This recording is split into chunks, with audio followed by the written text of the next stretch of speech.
including 2 institutions, the LRRC, and as well as the Bureau of State Enterprise. The appointment includes Honorable Fali Sano. Fali Sano has been appointed as Deputy Executive Director for Operations for LRRC, while Mr. Joseph Boer Cooper have been appointed as Deputy Director for the Bureau of State Enterprise. These appointments were applicable as subject to confirmation by the Liberian Senate. In addition, earlier during the course of the week, or prior to after our last press briefing, His Excellency the President did submit to the Liberian legislature a very famous Pepenia mark and under the administration of His Excellency Joseph Imam Boakai. And the President sees this as an ambition or ambitious idea to work for our people, especially so doing all the President can to be able to implement programs within the arrest agenda for inclusive development.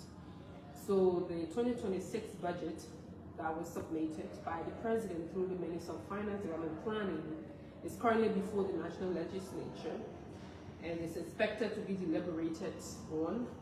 And the President asked the legislature to do all they can to do the due diligence and ensure that the budget is passed so that programs, especially those forward-looking infrastructure development programs that is then highlighted within the budget can be pushed forward, because for the Liberian people and for our President, it's important that these things are done. Talking of infrastructure and the different activities of our President, earlier during the course of the week, the President did welcome the team from the LLSG, the CLSG, especially one of which Liberia is a member of. A delegation was in Liberia, the Transco and CLSG, to really talk about Liberia's role and how is Liberia faring when it comes to our contribution, but also access to electricity. The team had a very engaging meeting with His Excellency and seeing where Liberia stands and what Liberia can benefit, especially on the mark of us approaching our dry season. During the course of the change of weather from rain season to dry season, sometimes we have challenges when it comes to electricity. And then the team at LEC normally does the power sharing or sharing the distribution to one community and then other communities. So a number of things were discussed in that meeting, and I can announce to the public that the prospects are high. And going forward, especially the different projects that's coming upgrade to support the LEC power generation and distribution operations, and the President is upbeat about it. Additionally, in an effort to ensure that local manufacturers and manufacturing programs and activities are beefed up, our President, during the course of the week, also signed an Executive Order 156, to be able to really ensure that issues of local manufacturing are high on our agenda. And I'd like to just take a very brief excerpt of what this means and what are the key sectors or the key areas of investment that this executive order will look at. Executive Order number 156 is extending Executive Order number 135, which established protective and stimulative measures for local manufacturing in Liberia. And the renewal of this executive order is pretty much in the government process for support to protecting the domestic industry from unfair competition posed by imported goods that are locally produced as well. And this executive order that is issued under the authority granted by the Constitution of the Republic is to introduce updated local industrial development surcharges on selected imported products that threaten the viability of Liberian manufacturing. So this, with the Ministry of Finance and Government Planning, has been mandated to disseminate the applicable rates and affected product categories to reflect the relevant stakeholders and ensure that they're involved. So among some of the items, I'll just list very quickly some of the items that were looked at in the executive order. They include the surcharges on flour. As you know, earlier on, a couple of months down the line, our president, working with his vice president to ensure that commodities on the market are reduced, the committee that was set up by him and headed by the vice president. One of such was to ensure the reduction of the price of flour. And here in this executive order also emphasized that. So the commodities include flour, biscuits, soap, tissue, soft drink, menthol products, among others. And the measures are designed to create a level playing field for Liberian manufacturers and strengthening local value chain and encourage investment in the domestic sector. And also job creation for the community, and especially our young people. Also, our president, during the course of the week, spoke at the 71st graduation ceremony of the Foreign Service Institute. As you know, the Foreign Institute is a Liberia premier institution that trains our diplomats and people in the foreign sector representing our country, or training young people in our foreign service industry to be able to represent the country in and out of Liberia in the different areas. So the president spoke and delivered the key message to the young people for focusing on, for them being the change and contributing to our image globally, but also when they're given the opportunity to serve, they should serve diligently. Moreover, the president, in continuation of this appointment, as I mentioned earlier, which this appointment came quite shortly. Also, I've appointed Councillor Emmanuel Etule as the chairman of the board of the Liberia Institute for Public Administration. Earlier on, we had Dr. Hassel, who served as the chairperson of the board. She's been appointed to the Commission on Higher Education.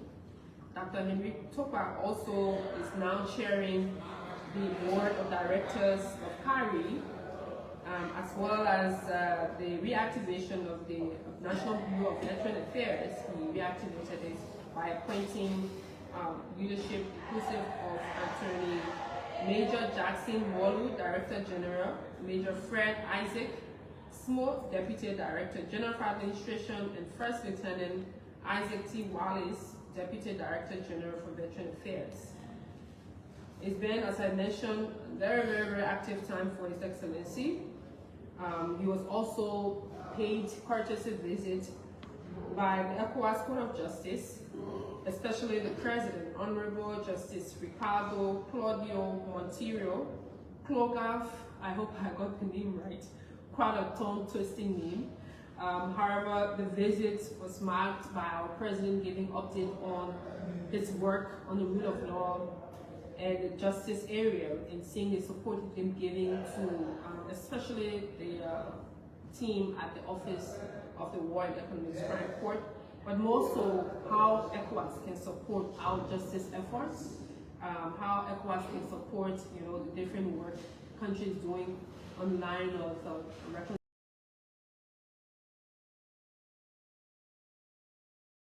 Good good afternoon from my end, and then good evening to our people in Liberia, to all our listeners.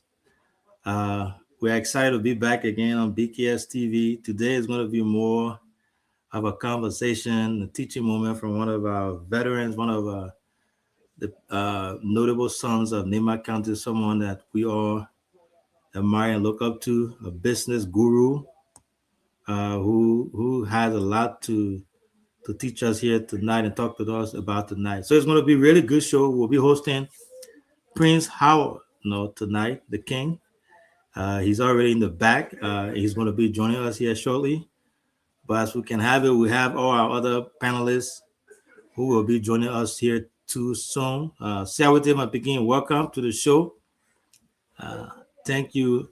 I don't know how you were able to get a Kingo because that man is there to gain another small thing. Ah man, I'm not big brother than there. I said Way that man. back. So I said that man friend requested. I just hanging. I think my friend requested you. So you know, maybe now that's I the tell you the king. thing. The king of Azara. Yeah, And yeah. then I But get a city. you know, it's funny. Every time I go to Liberia, I get beat to his place. The Avino, the one not far from the main road there. So he has a really great hotel. The customer service there is standard. It's really good. Knowing how customer service can be in Liberia, something like that in Nima, that I really admire. Every time I go there, where I stay. But it'll be good to meet him here for the first time tonight, and I look forward to having him. So, as we always do, we don't want to hold the king in the back for too long.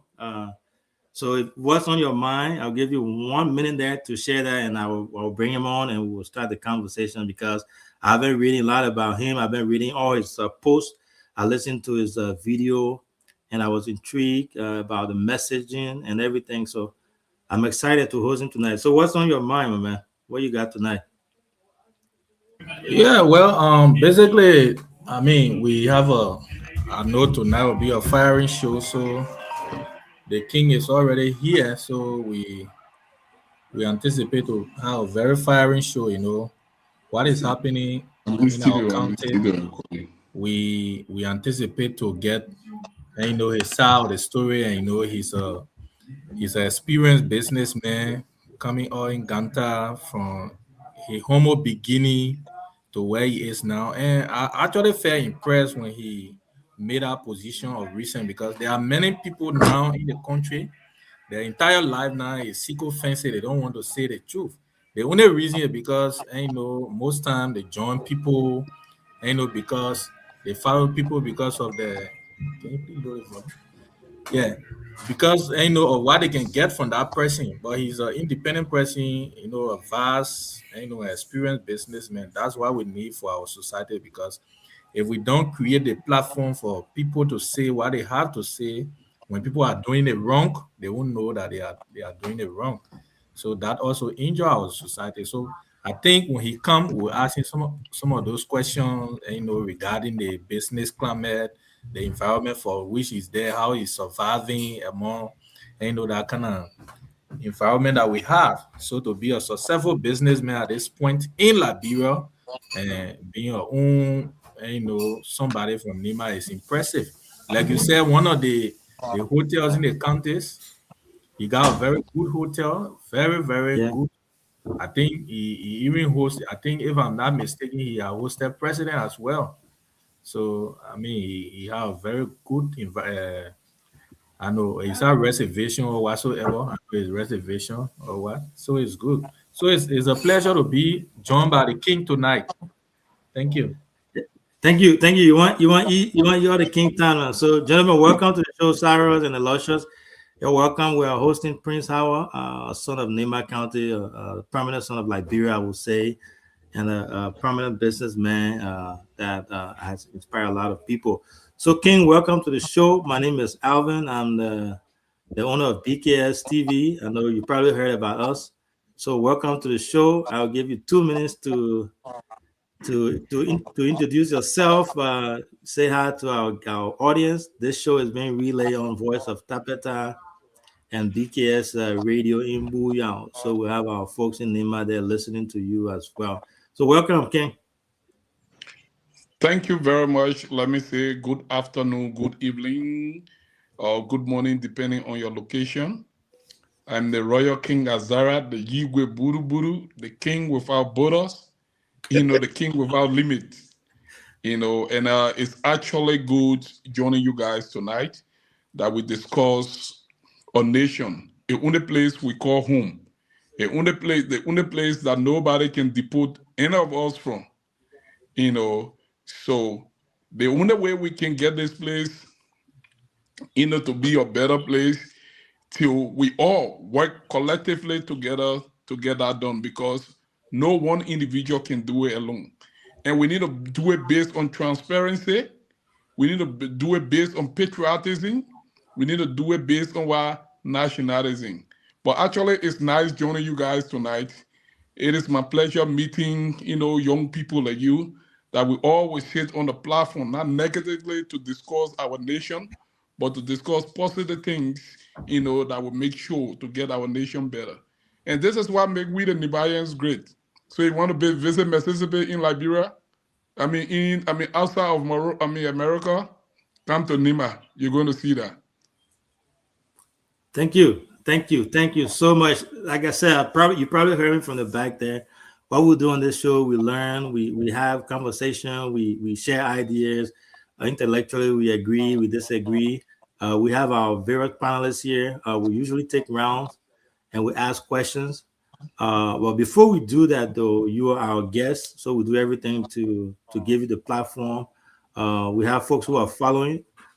Your name is not a strange name in Nima. I know everybody knows you, but for the sake of those who do not know you, because we have audience, from around the world in the diaspora and everywhere.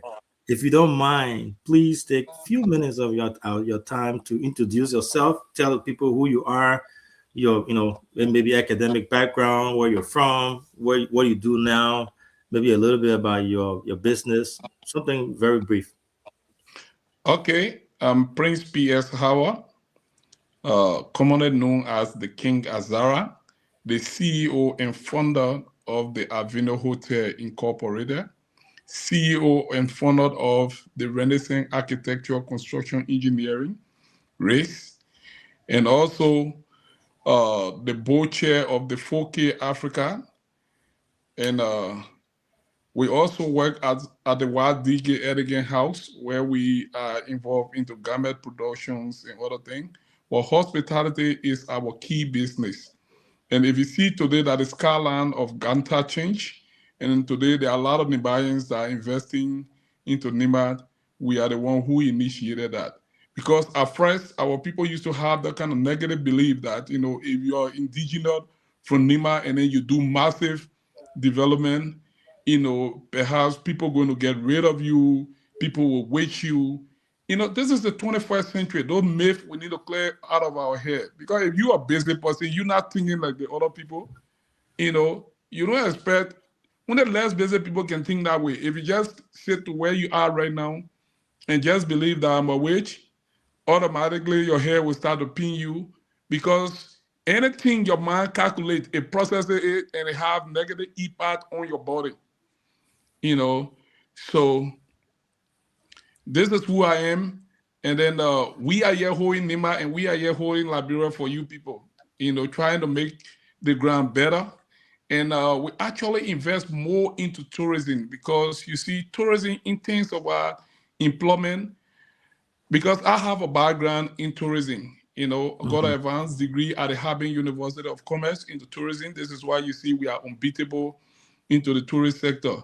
Trust me, in the next 6 to 8 months, when you visit Yekepa, you feel that, you are not in Liberia, because what we're doing here, we are creating massive attraction, that you can find anywhere in Ethiopia, in Ghana, in Nigeria, and other stuff. And if these guys can do the things, we cannot just do it, we can do it better. Because today the world has become a global village. Yeah, you said it now way over there, and today I'm looking at you and you looking at me. Before then, it was not like this. So this is what we do. And then I did article economics at the university, with emphasis in accounting with emphasis in economics at the University of Liberia. But, degree is not something that our local Liberian people look at too much degree. But, our goal with the world, we the entrepreneurs who believe in much result. What a degree can do is not the paper, because degree is just a paper. But what a degree can do is what matters. Right. Thank you so much. That's what makes today's show a little different. In as much as we'll dive more into most of the basic conversation there, your story is inspiring, right? Yeah. You may have a little, duo in your butu or banwe who will listen to you, hear your story, and be inspired. We want you to share that. Share your your inspiration. I What think got you? I wrote a book that I'm going to be coming up with the audio copy of it, that says that your origin does not define your destiny. This is a young man who was born in Nima County. in 1976. Yekepa, Camp 4, started primary education in Yekepa. Fast forward, the war set in, and then we have to leave from Yekepa November 28th, 1992, move over to Ganta. But again, I have lived with my sister, and then at the time when I was in school in the early 90s, in the early 80s, I lived with some Ghanaians, that really motivated, me to be what I'm in today. Because the entrepreneurship that I enjoy today, the foundation was from them. I saw bread before as a young kid, but that was not my destiny. It was just preparing me for where I am going. You see, a lot of us today, we defeat ourselves before the actual battle of life began. Because life in itself is a battlefield. Number one, to fight that battle, you have to be what? You have to believe in yourself and have high self-potential and have high self-confidence. Because by the time you defeat yourself, one of the worst thing you can do to yourself to place limitation on yourself to say, oh, these people are better than I, or I'm better. These people are better than I think I cannot make it. Because when you say you cannot do that, you are out. So we work, and then 1992 we moved over to Ganta, and then we started living with I started living with my sister, and later on I started working for my brother. And in 1993, 94, I have to go to the dump site to pick up alumina from the dump site, took it to Guinea, sold it, and then I think I was able to buy 2 gallons of kerosene. And I brought the 2 gallons of kerosene back to Liberia and sold it. And fast forward, when I sold it, I was able to get money for 6 gallons. When I bought 6 gallons, the 6 gallons were able to carry me up to 18 gallons. 18 gallons were able to carry me almost over to 27. And then I left that, I started selling single barrel around. But at some point in time, the business went by, and I have to go back to start selling for my brother. And you see, we entrepreneurs, we always believe that, failure is part of the learning process. Failure is a stepping stone that you step on to succeed, because a lot of people, by the time you fail one time, you feel you want to give up. Giving up is the last thing to do. So when I worked for my brother for a while, and I got to him and he said, look, now I think I can stand on my own, although I'm going to school and I'm able to support myself. So whatever you think you can do for me as blessing, I will appreciate. And he gave me the value of $60 USD, which was $5,000, I think $60 or $70 at the time, to start. And today, what I enjoy is as the result of that $60. So it was not about where I started from, but it was where I see myself. Because the Bible, as one of the greatest books in the world, say, any nation without vision, that nation perish. And even if you can have the vision, if you cannot take action, my brother, that vision is a daydream. Because every vision you have, you must have that guts to take action. And whenever you take action, don't be afraid of the feedback. Whatever be it, if you fail or not, sit down, analyze why you fail and how can you fix the problem. This is why you see a lot of top entrepreneurs, they went through all of these things. The Thomas Edison, he tested 10,000 different filaments. They could not produce light. And his principal David told him, so we have failed. He said, no, we have not failed. We are just learning that these 10,000 filaments cannot produce light. So tomorrow we're going to start new. So those under my voice tonight, I want to let them know that, sometimes there are challenges in life. Don't give up. Sit down, analyze why these things happen to you and see how you can move forward. And through the way, we also have a whole lot of challenges. In 2015, I think if you people can,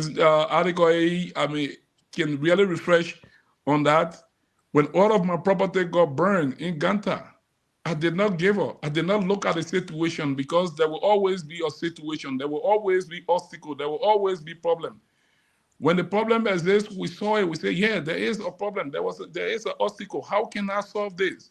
When there was no solution, we converted it to problem. And that problem, we try to find a solution. And finding the solution, it was one thing. We shaped the solution. When there was no answer, we look at it to be a challenge. And what we did, we found the opportunities within that challenge. That's what makes you talking to us today. Because if we are not found opportunity within that challenge, we wouldn't have been where we are today. Thank you. Thank you so much. I mean, again, back to my first statement there. Your story is very inspiring. So, before we'll go to our panelists to ask their questions about your business, success story. Before we get to the main point there, we have folks in the diaspora who are interested in investing back home. As we know, some of the stories can be unsuccessful at times. As a seasoned businessman from Nema County in Liberia who's really successful, what would be your message to those in the diaspora who want to invest in Liberia? Maybe some of them have had some unfortunate situation. What would be your recommendations to them in terms of investing in Liberia? In Nimba, let's start from there. Actually, I want to let them know Liberia is getting better. And if you sit right there and just forget about the country before you get here, the Liberian men say, "Che," that the che will catch you. So Liberia is getting better. We want to encourage you. Just try to look for the rightful partner in Liberia, because it's not just about getting the money. Firstly, you need to get a rightful partner because you are not on ground. And you see, you guys are out there working. And work alone will not be able to handle all of your expenses. So what you need to do, you need to find something, you need to find a passive income stream that will be able to bring you income. As you take your salary, invest it into that will be able to bring you income. But firstly, coming here, you need to come and study the market, do your market analysis, go back on our side, you see what is the opportunity on our side that you can be able to export here to make, to make some money out of it. Liberia is getting better. The business climate here is getting good. The population, at least, is increasing on a day-to-day basis. And the country will not always be like this. So if you sit to wait for the next 5 to 10 years, you will be left behind. Because most of the young people you left here, including myself, now I can't even spend 2 weeks in America, no.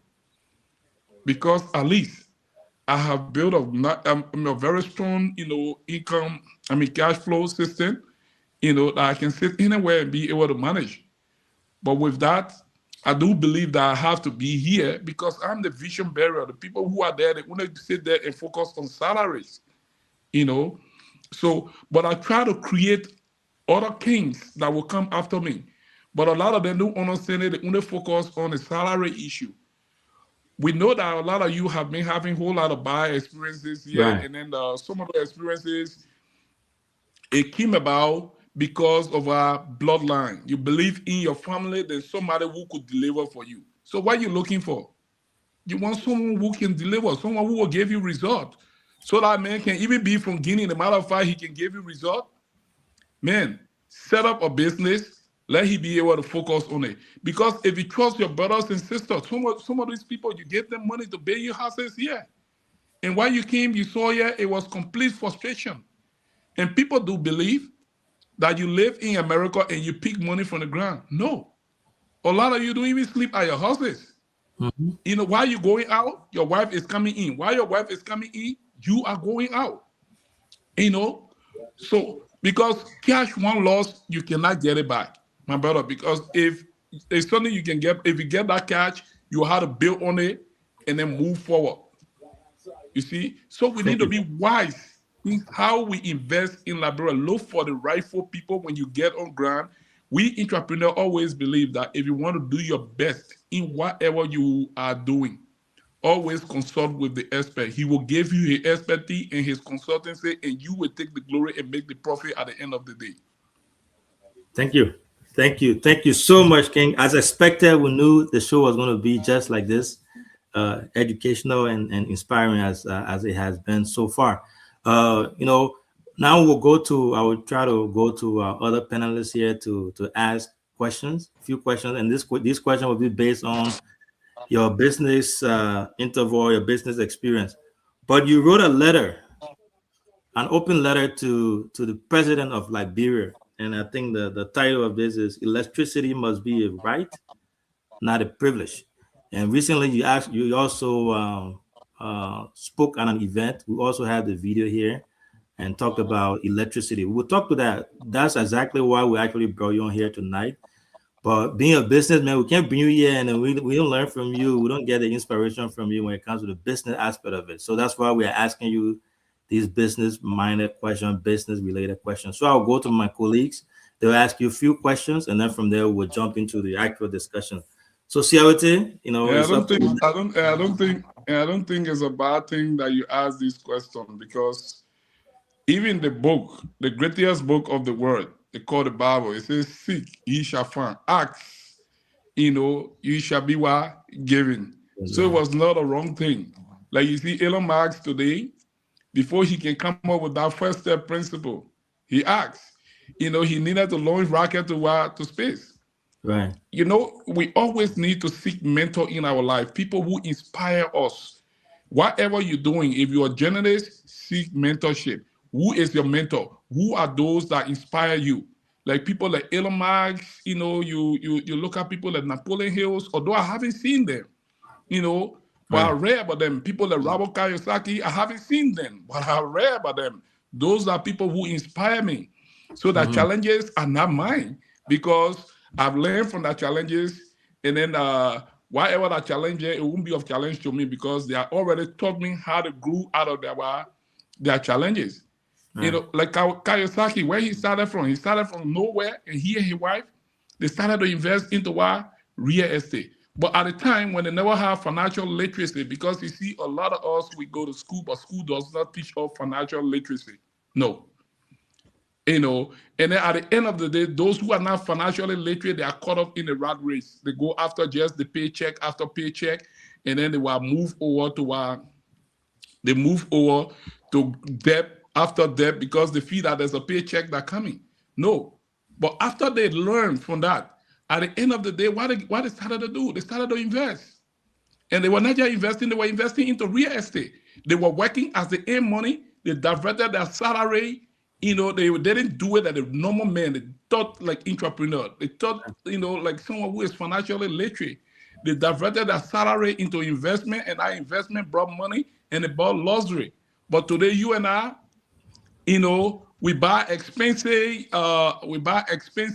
assets, and we call it luxury. And we buy expensive luxury, we call it asset. And those are not assets. Your car is not an asset, it's just an expensive luxury. The maintenance and other things. Thank you. So thank you. One thing I also learned about you is you got multi-talent. I listened to one of your musical video lately, and I have to say, you're not just a businessman. You can sing as well. So that's a good thing to inject there. Yeah, you can just go on YouTube. You type King Azara. I have 180 videos, 86 videos online. I saw that. I saw that. So to ask your question about the business thing, so we can go to the electricity topic. That's a really hot topic. But I will give you the time to talk. Yeah, thank you, CEO. And good evening to Sion Brother Prince. It's a pleasure, to be on this platform tonight with you. And we are all impressed by the work you do in Nima, and also some of us birthplace in Ganta, where you are, in terms of economy wise and job creation. Your contribution is immense. So for me, my question will actually be on the business climate, where when we get to that, I'll be able to ask regarding what is unfolding in the country. So I think maybe if other people got question, because my main question will be on the JEP, conversation and the business environment there. But I know it will not go unnoticed anyway.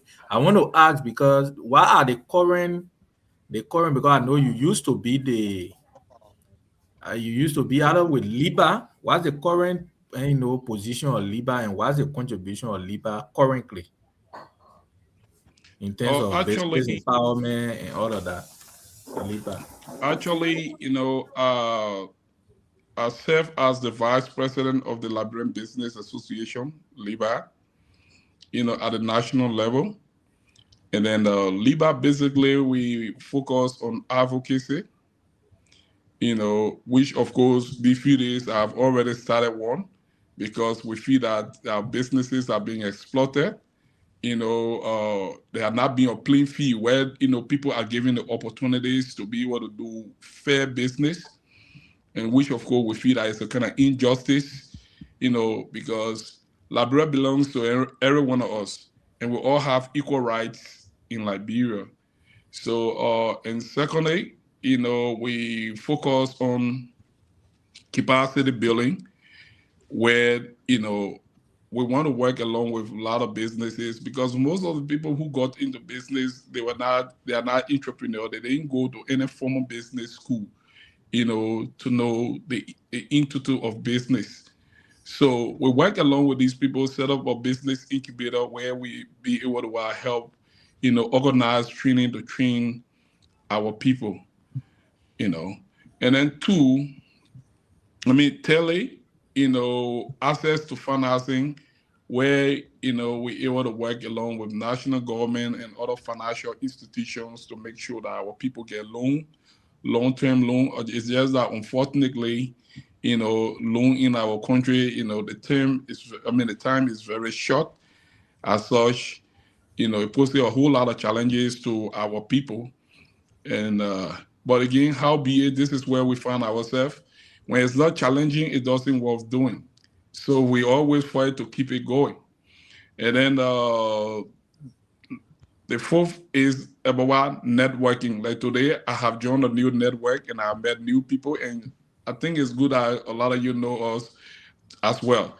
Because you see, networking is key into the business we do. Let's assume today there was problem in America, and then on a flight, you only have one seat, and everybody's standing there. They have 10,000 each, and it's about 2,005 to fly. And if you don't fly out of that state right now, there's a nuclear weapon that's going to be launched into that place, and everything will come down. Only your network can get you there, because every one of you have equal 10,000 into your pocket. And the other man offer 10,000, the other man could offer 10,000. But King Azara could see Siawe, but Siawe, that's my man, that's my brother from Nima, but Siawe, even you pay $50 US, no problem, get on board, let go. Gentlemen, we see you guys later. So networking is key in everything we do. So don't just look at how much you get, look at your network. Network is key in everything you do. So these are things that LIBA have been involved with, and then we are working to see how best we encourage other Liberians and also grow small business from the grassroots, and encourage other young people that work is not just the thing. Because if you work to sustain. If you work to maintain. But if you want to earn real riches, invest into business, tangible one. Thank you. So what I'm going to do is, we talked about the letter that you wrote to the president of Liberia. Electricity must be a right, not a privilege. I want you to summarize it. Tell us what prompted that letter to the president. While you're at it, in addition to that, you spoke at an event recently. I don't know if it's in Ganta or somewhere there.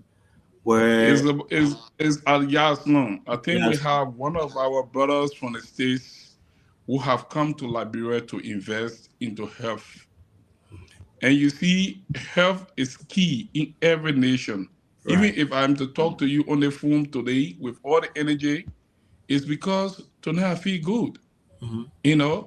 But if I had my hair panning, I would have given you an excuse that, I won't be available. So health is key. A lot of you want to come to Liberia, but your question is, how is the healthcare system in Liberia? When I get sick, can I get treatment immediately? Not just treatment, but something, or efficient? That's the question. So people who are coming to invest into health, now, this man have built a clinic.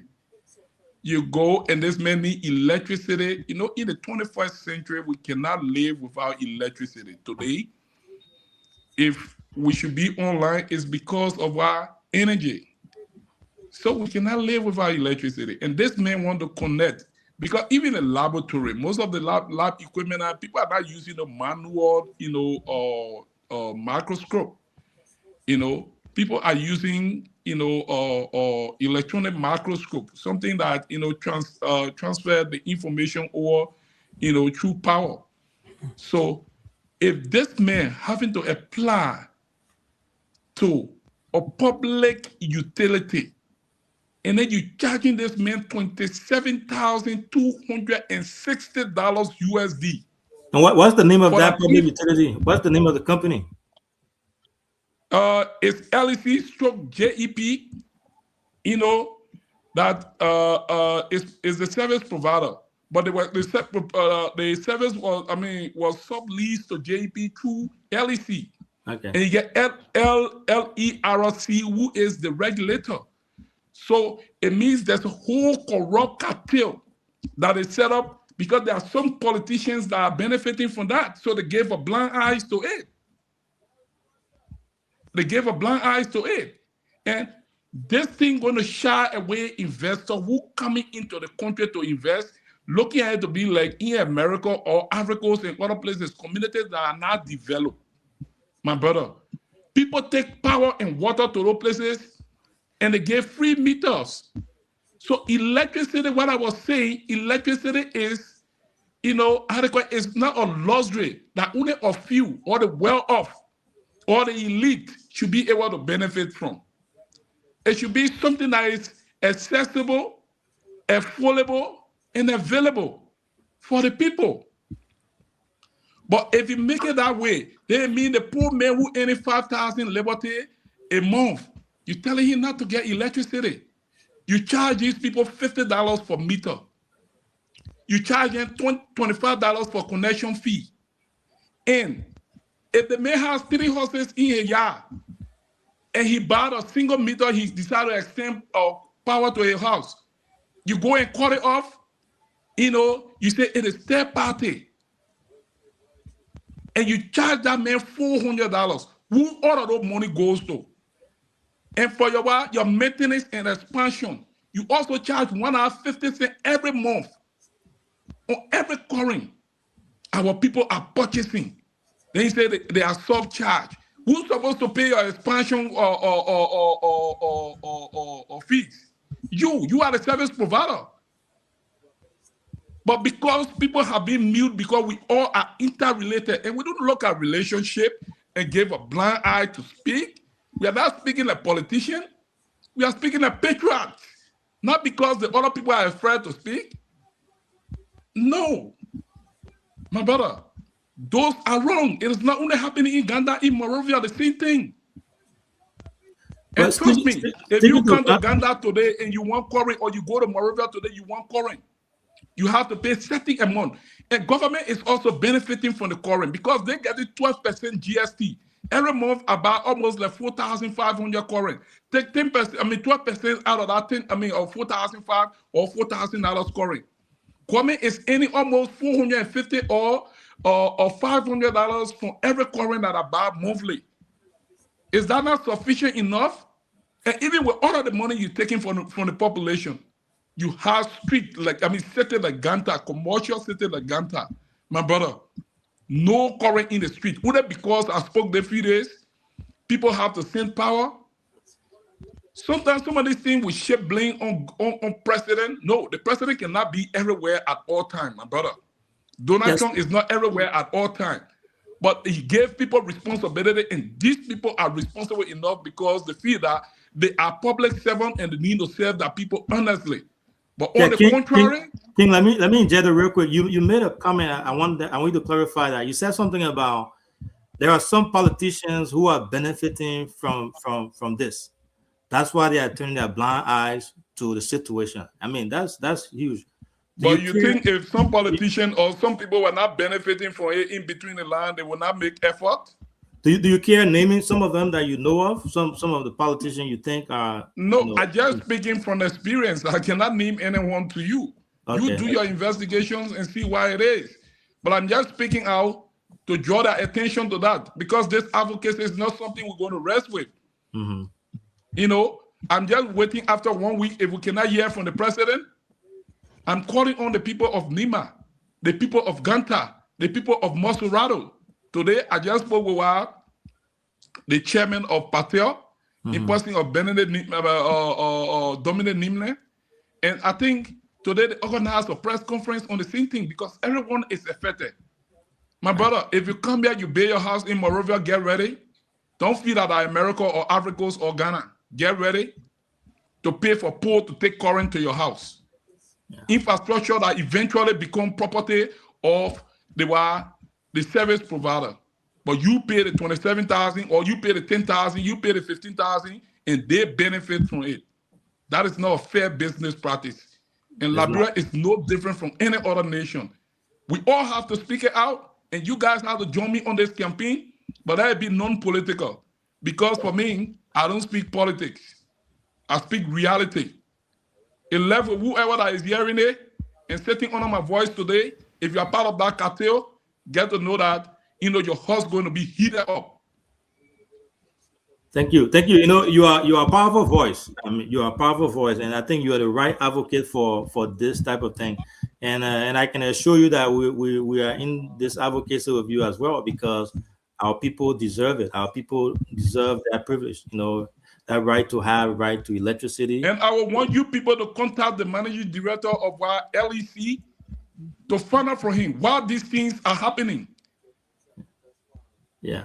And in the sub-region, it's not happening to other places. Is he part of the cartel or not? If he is not, this is about time. We want to know laws that support third-party disconnection, that you charge people $400 USD. We want to know why we are paying subcharge to JEP and LEC. Why are we paying for that infrastructure that we are also paying for consumption, and we're also paying for maintenance? Man, these are unrealistic stuff. This is the 21st century.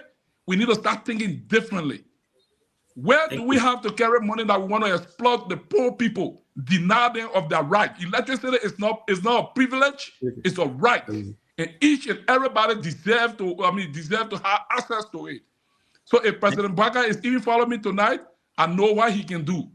You know, he's a no-nonsense president. He needs to invite, you know, the management of JEP. He needs to also invite the managing director of LEC and find out from them what is going on.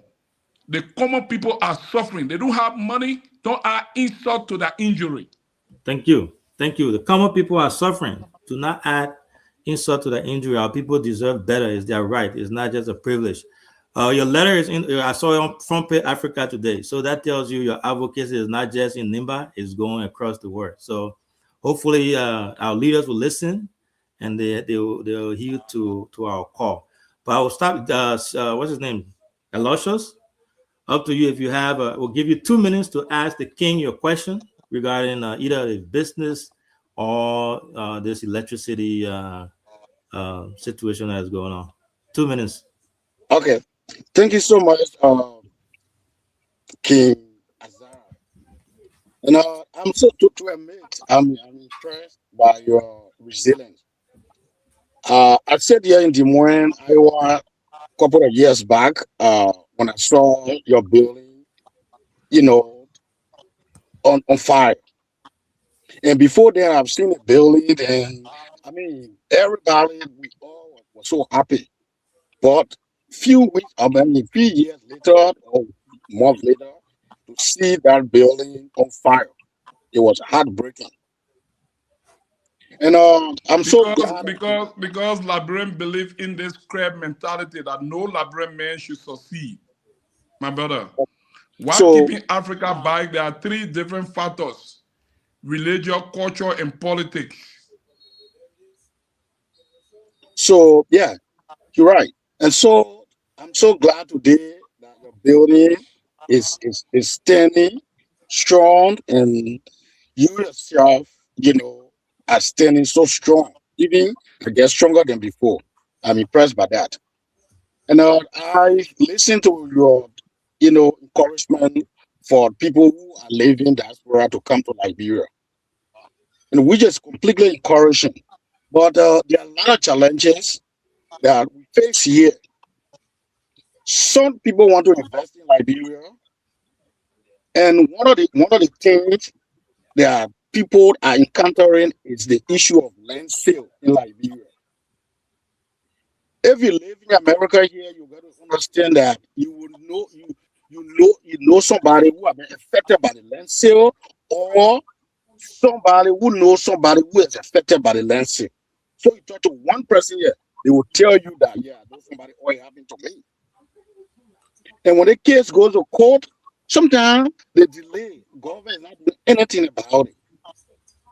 It's not doing anything to aggressively, tackle those things. Because before you can invest, somebody you don't want to go to lease or rent place. You want to get your own spot. Um, And then when you go and buy, then another person will come and clean the land.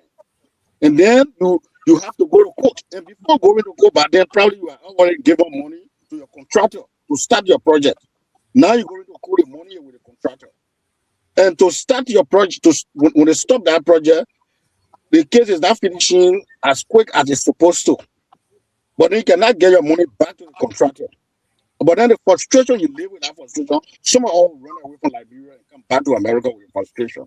So I don't know how government, how you people on ground, what can we do to tackle these discouragements? And another one you spoke about is the electricity. If I live in America here, if I'm undertaking a project somewhere, it is the responsibility of the government to direct electricity or water through a land to those places. I don't have to go anywhere and fight for it because I will be employing people. I'll be paying taxes to the government. In Liberia, it's not like that. I have a house in Corway, like you said. I bought poles. I pay for meters both up and basement. I got a little basement thing. I pay for meter, 2 meters separately. And when they carry the pole up to now to speak, the pole is still lying down, even though they took money from me. The pole is just there. Still they took that money. So those are the things that we suffer with. We encounter while sitting here. So what can we do? What can the government do to practically encourage us, people in diaspora, to come to Liberia and invest? And you on the ground, we appreciate your strength, but this is Thank, our challenge. What can thank we you. do? What can the government do? Thank you. Thank you. Thank you very much. Well, let me tell you one thing. The issue is not just about government, it's about ourselves. If we have to make change, it has to start with us. Myself, who's sitting here tonight, need to start with me. Because most of the sales we're talking about, they are all, our own brothers and sisters. I'm a victim of what you have just said. I bought a land and another person came and claimed the land. We have to go to court, and all of these things are happening because of corrupt system. This person go into the system and then they manipulate the system, get something they call a deed. How one land will get almost 3-4 titles. Yeah, it is true. It could get 3 or 4 titles because the land could change hand.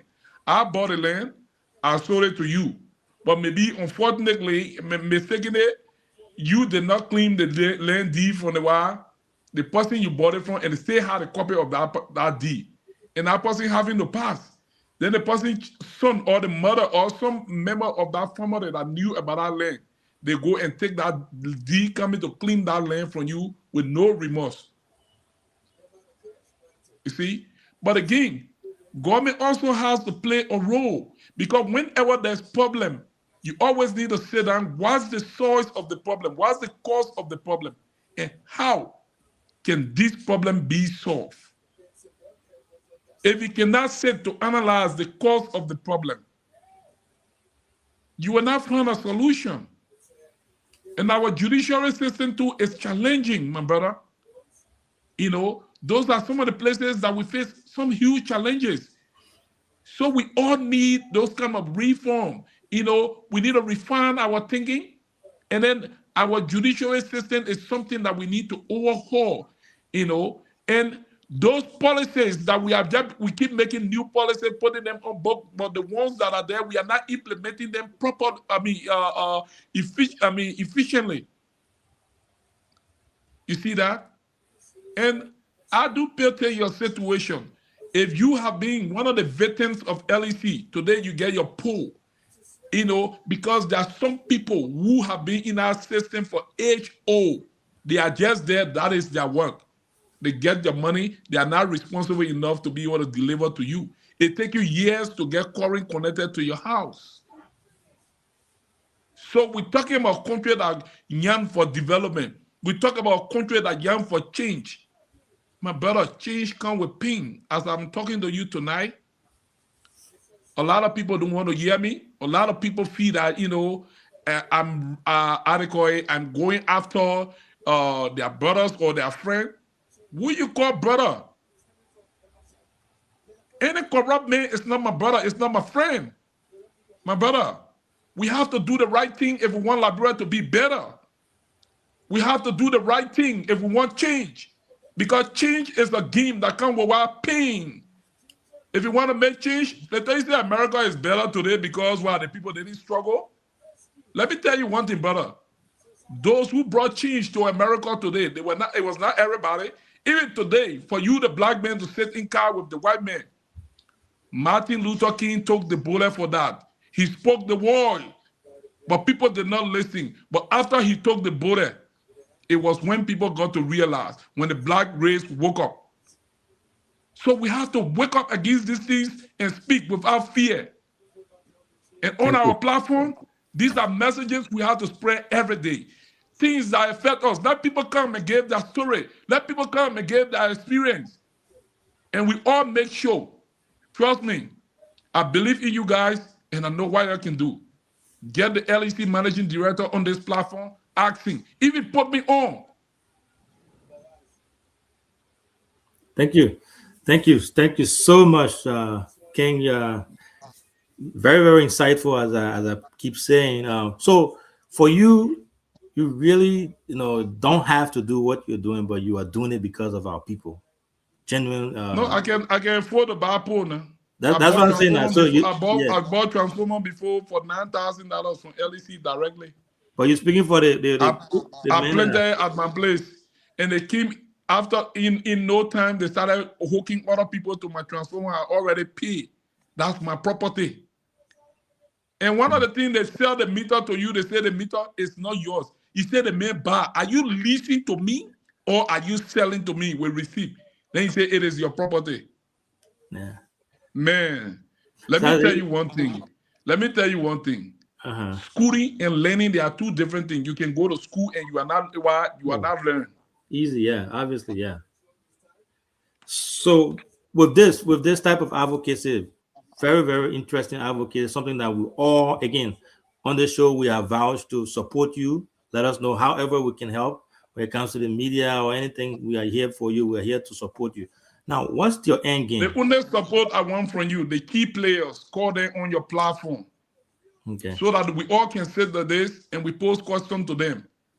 Let me make my case like I have made to President Bouakai, and I believe in President Bouakai. I know that he's going to make sure he call the attention of those people and make sure the rightful thing is done.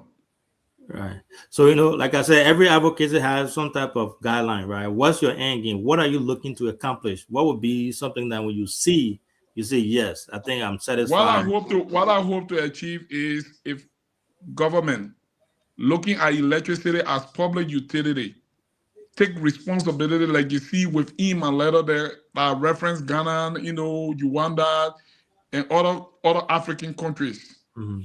The same way they do extension or expansion without shifting the cost to the poor population. Mm-hmm. If government start to do that, start to give people free adequate meters, mm-hmm. because the meter is the conduit through which you collect your fees. So why will the customer pay for it? So now we're going to work with them. If they cannot listen, the whole of Ganta is sitting on a time bomb, because when the people wake up sometimes when the people cup get filled, Mhm. And then somebody having to come up to just speak out, it put them on their feet. And these are not things we're praying for, because we want to make sure that we solve this problem, diplomatically. We sit on a round table, we discuss our issue and see how it can be resolved. But if the people are stubborn, we're going to lock down Ganta, and they're going to see that. Thank Because my you. people believe in me and my people listen to me. Thank you. Thank you so much. Welcome to the show, Vet Matheson. We have our king on here, Prince Howard, who's talking to us on vast majority of different topics, ranging from his business experience to his success, his accomplishment, and the electricity issue in Nimba. So, Cyrus Dankwan, we'll go to you. I'll give you 2 minutes to ask your questions to the king. If you don't have questions, you can make your statement in 2 minutes. Yeah, thank you, CEO. Let me say good evening to the king and our followers. Welcome on our platform, Mr. Howard. Thank you.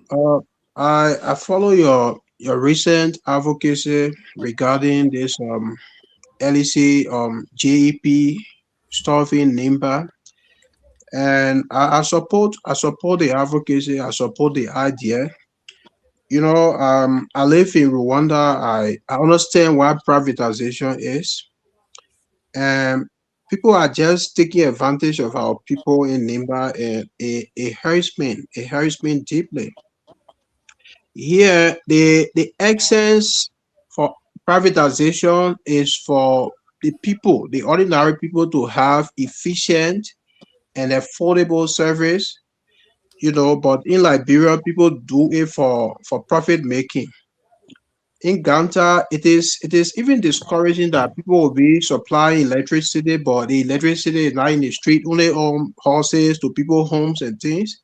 But you don't find electricity in My the brother, street. it's good because I spoke there a few days, 2 days ago. Yesterday they started putting light in the street.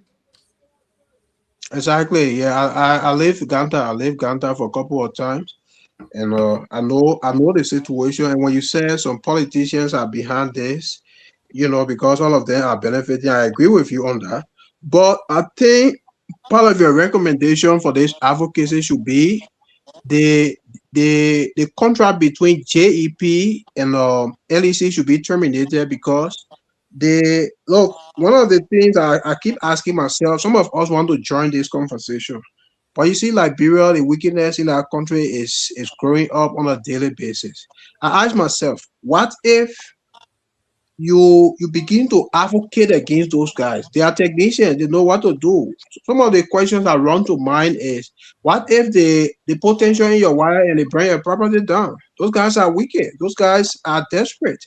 So some of us are afraid that they want to resort to doing things that are not lawful, and you don't have evidence to that. When the Fanati house got burned in Monrovia, and people said the cause was people put tension in his wire to burn his home. So I think one of the recommendations you should make, if the previous recommendation you just made to the government are not taken seriously, maybe the next plan of action could be let them cancel the contract with JEP. So the whole privatization thing, the government can take full responsibility. Now, if the government does not deliver as expected, then the citizen will know how to vote in 2029. Because once in Liberia, once the government is threatened on the basis of election, they can listen. But businessmen, privatizing or government privatizing is entity to a business person, and they will say the essence of making business are to maximize profit. And people always But they must justify be that. regulated. They must be regulated. You can privatize that to them, but they must be put on some form of regulation. This is what I want you to do. My brother, I'm not cutting you off. The thing here is, it's not just about JEP. My brother, who from Corway there, JP is not in Corway. LEC is in Corway. But he still post from Corway. So it's about the management of of LEC. Those people, that place need to be overhauled. President Bouakai has to focus in that place. People will tell you there's no transformer, but you go to what? LEC warehouse, you have stockpile of transformer there. They are not in the system, but they are in the warehouse. Because those who tell you there's no transformer, they are only looking in the system. They are not looking in the warehouses. And what is in the warehouses is being sold with the consent of some hierarchy within LEC. And at the end of the day, they take the money at the expense of the poor people and they ride luxurious cars and live in luxurious houses. My brother, Martin Luther King took bullet and he make history. He needs to live today. So it's not about who's going to put high tension. That high tension, we're going to burn them because God knows what we're saying. We are not speaking for ourselves. We are speaking for the people. Thank you. So let me tell you one thing. The worst enemy to success is fear. This is why Napoleon Hill tell you, if you want to succeed, man, make fear your enemy. So we are not afraid. We have started the consequence. We know why it is. So don't be a coward, my brother. Thank you. Thank you, King. You know, man, you the king. You got all the followers in Liberia there. So you're on the show tonight.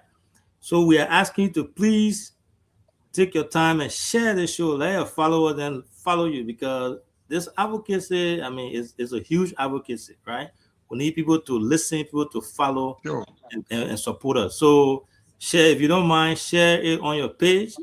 Let your followers follow us, so we can get this message out there. No problem. I will share because I have a huge follower.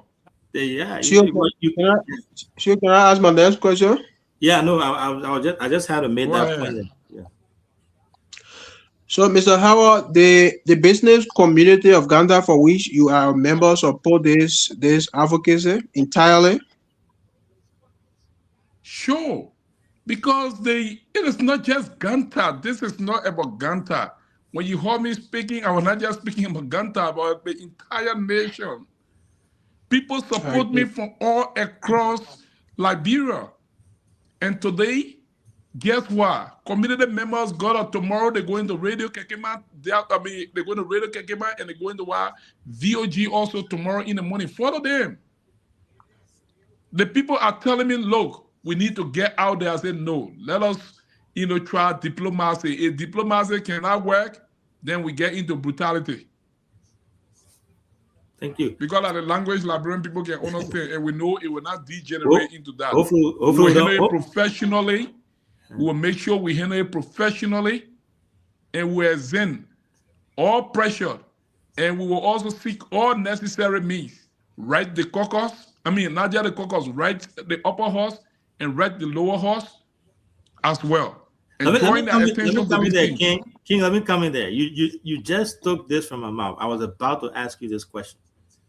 No, in as much as we are not doing this politically, we are not injecting politics into this, you cannot divulge the fact that we have leaders from Nimba County, be it the superintendent, be it the VP, be it our senators, be it our lawmakers. The advocacy you are making is not something that we can keep them out. Have you made any attempt to reach out to our current leaders? We're talking about healthcare facilities. But if you ever monitor my article, my remark, my speech of recent, I think the caucus here was right there at the program. While I was discussing the issue, he was paying attention to something different. He tried to give a blind eye to it. And I even called his attention. You have to listen to me. I heard that, yeah. Yeah.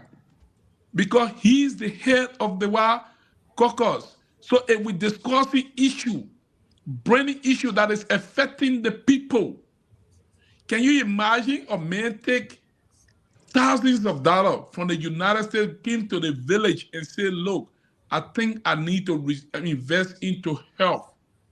And that man is being challenged, but, getting access to electricity. And you are sitting here of the caucus. Even when they speak, you did not make comment on that. Why? So Yeah, why did you get there? Are you waiting for 2029 to comment on these things? Look, Let me tell you one thing. We need to change the way we think in Liberia. We need to change the way we do things in Liberia. Not only when you need the people, you come and eat with them, you dine with them. At the end of the day, when they give you the power, you go and sit down in car, you forget about them. This is why you see even the former representative, Larry Yonkwe, he was sitting there and said, today, you were there and you did not work on these things. It's also affecting you because it's in your district. Yeah. Yeah, and you talked about the media thing. We have one of our followers in the comment section. She said that they are facing the same problem with LEC/JEP because whenever they buy meter and they decide to move to another location, they'll require them to charge you $25. Why? So why? Then how do you sell power to these people? How do you sell to them? Now, if we all sit and just be mute about this thing, Flo is my brother. We are good friends. I respect him highly. But I don't respect, I am against the system, the exploitation of our people. I will sit down there because he's my brother and keep my mouth shut. For what? He needs to start talking to his people and they need to do the right thing. If they cannot, look, we ain't going to sit. We're going to work along with the people and we're going to make sure that the people get their rights back. Let me tell you one thing. Current is not a beta ball like some a manager was saying before in studio. The thing where you can go across to go buy a billboard and bring it and sell, or you go to Guinea, you buy goose, or Africa, you buy goose. We go and buy the current from Africans. Let me tell you one thing. Current is a public utility, not because they lease it to you and you want to compare it to other market like shop and things. And no, there's no comparison to that. Nowhere around the world you do that. No. My brother, where the fact belongs, we need to place it there. The people need to know. And you, as the media team, you need to make sure you propagate this message and get to the people who are involved with it. Let them know that, look, enough is enough. Give the people their right. My brother, I'm not speaking for myself, but the poor man who working for 3,000, he also deserves to get a little power in a house where he can charge a little phone, and be able to join such conversation. And we need more people to join you in this advocacy. It should not just be you. We need more people from around the country, from NIMBA, everywhere to come and speak for our people. Not just we don't only need people from NIMBA. We need even you from the diaspora. Right. Because you get stuck in this thing. You don't have to be here. Today, the power of phone, the power of cell phone, you can sit down in the United States and manipulate election in Russia. It happened. You can sit down in Russia and manipulate election in where? In America. The US, yeah. Yeah, thank you, King. Thank you. And again, like I said, we are in this together. It's a noble advocacy, and we welcome that wholeheartedly. Mr. Chris Lee, you got 2 minutes to ask the King question, or you can make your statement in 2 minutes. We've had a King here for over, let's say, no, it hasn't been an hour yet, but he said this time aside, and no, it has been 1 hour now because we started. I think it's been 1 hour and 5 minutes because we started. In the King time, the man time I put the money on, so we got to use to. No, the matter of fact, it has to do with the people. Don't mention my brother. No problem. Don't worry about that. Thank you, Chris. Okay. Let me say good evening, Mr. Howard, and let me use this medium on behalf of the people of Tapeta to say thank you for the job opportunity you have created for the young people and the citizens of Nima. We say thank you for that, and we hope that you extend any of your basic branches of Tapeta one of these days. We say thank you. Sure. When you are speaking, I try to reflect on the same issue in Tapeta. We face the same issue in Tapeta And I contacted Jungle Water before. They said it was controlled by another group from Grand G. The same thing you said tonight. First, they said the people should use direct because we're just trying to current. But you collect $10 US every month, so now 1,000 plus.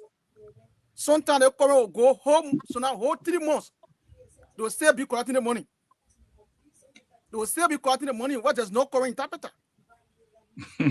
Yeah, and some of us, we spoke against it many times, but people look out to be some of us that we're against certain people in the leadership.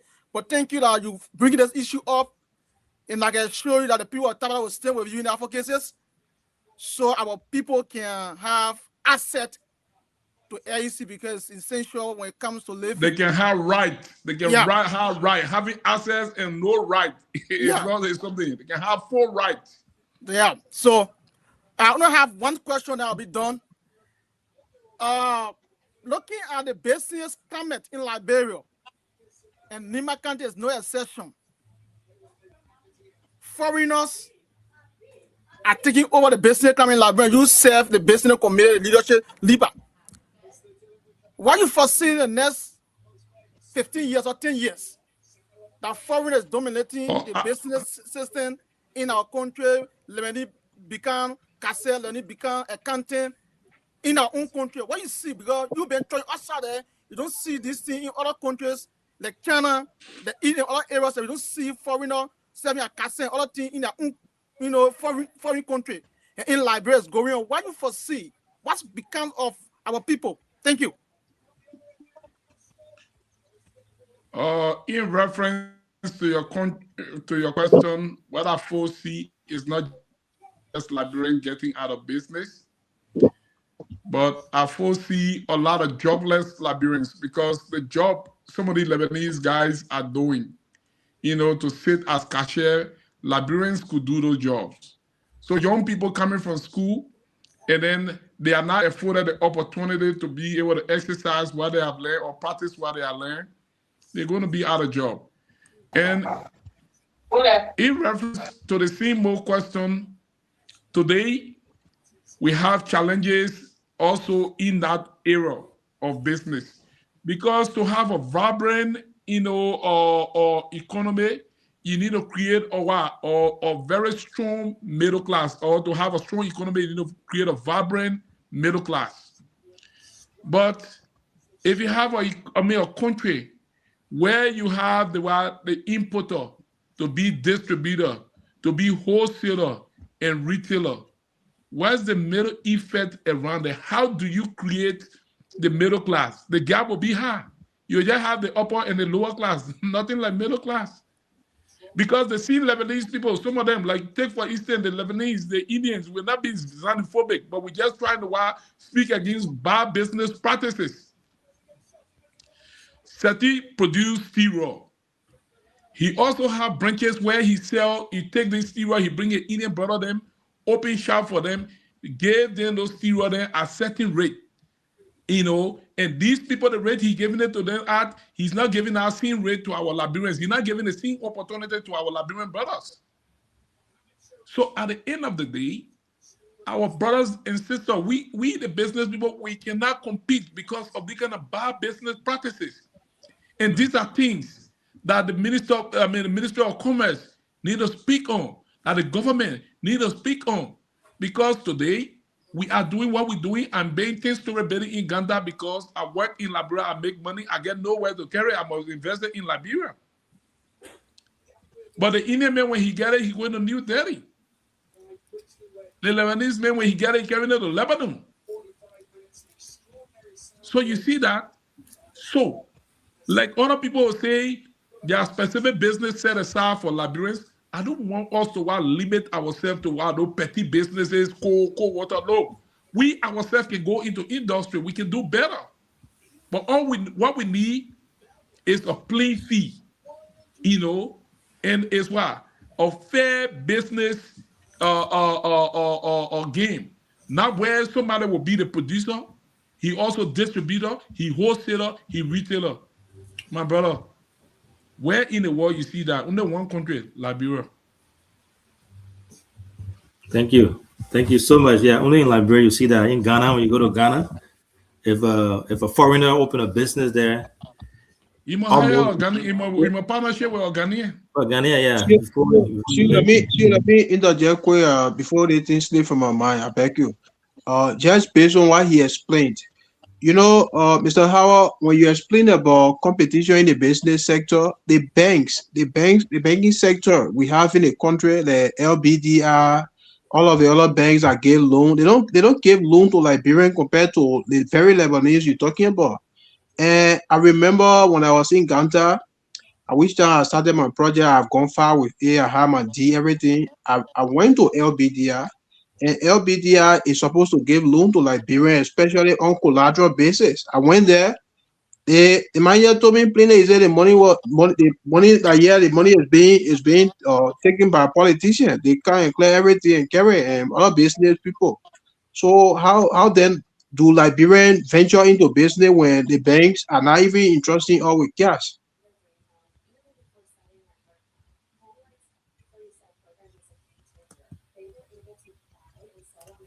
our guest drop. Yeah, I think the network. Yeah, so welcome to the show, Shadrach, Mr. Doki, stranger. You just No, disappeared. oh man, I can never be a stranger, man. I'm sorry, I've been having one or two ups and downs. Thank you. Moreover, I intended starting the show the show today, but then my current went off like the road now. Thank you. Yeah. Our guest is back. King, you heard the main question? I just went off right now, and then So I think he had to reiterate. yeah. Well, the question I was asking, you spoke of competition in business sector, that our people are not the business climate in the country. The Seti Brothers was the case study that you used. So I'm saying LBDR is supposed to give loan to Liberians to do business, you know, but then if you go to LBDR for loan, they prefer giving loan to the very Lebanese and politicians and other business people who have contact and all of that. The real local people don't have loan. They don't have, if you don't have connection, they don't give you money, even if you issue collateral. How then can we have a fair business practice in the country when our own people can't entrust us with cash? That was my question.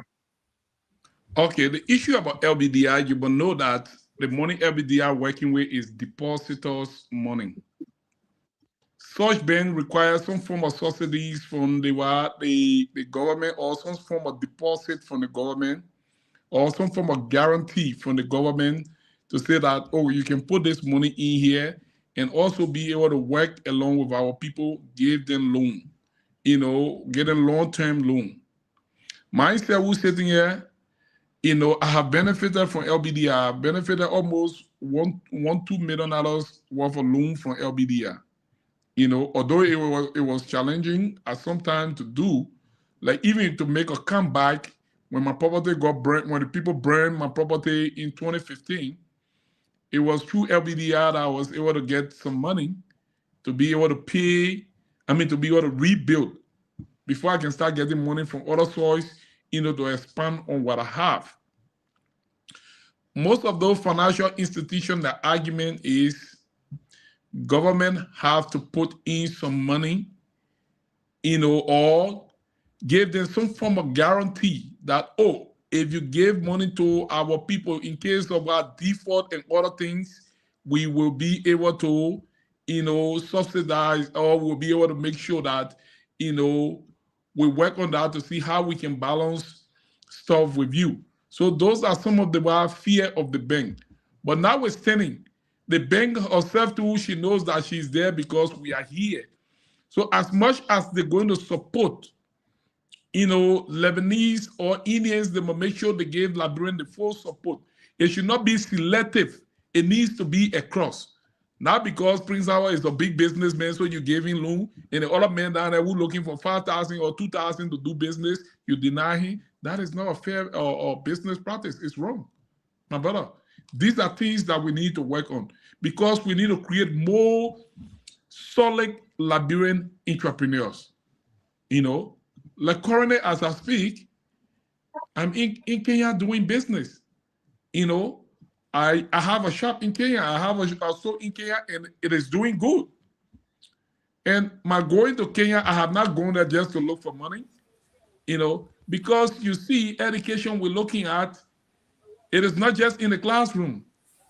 What you need to know, the classroom gave you 25% of it, which is the formal education. The non-formal education, you learn from mentorship, you learn from what? Real life experience, hands-on learning, and other stuff.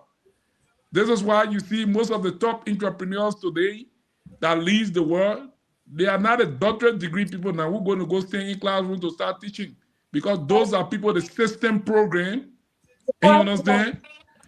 And the system program them, and they tend to suffer from the old system of education, because they just learn one way.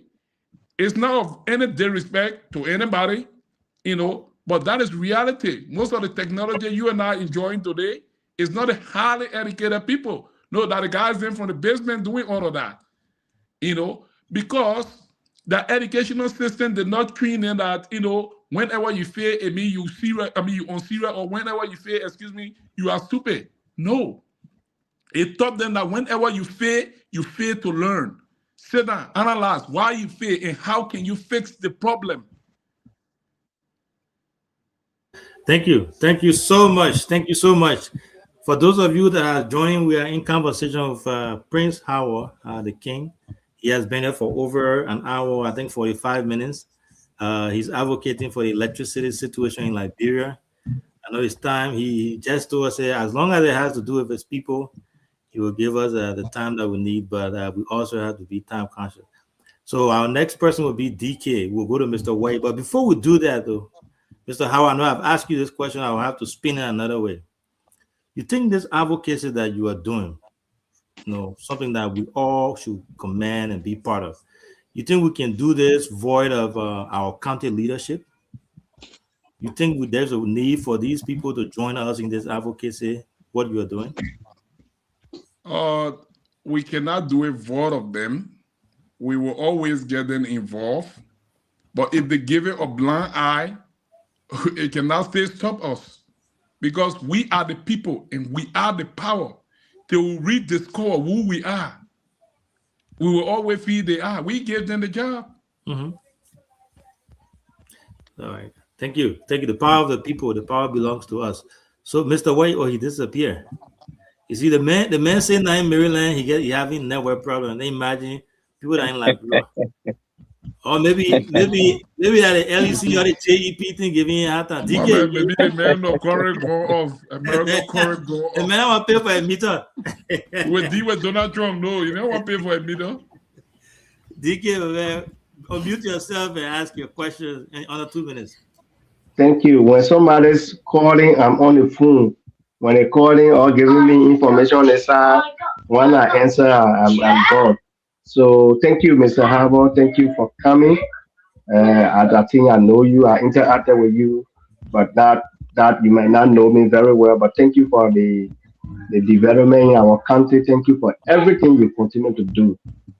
Mine will not be like a question, but I can make a comment for you to respond.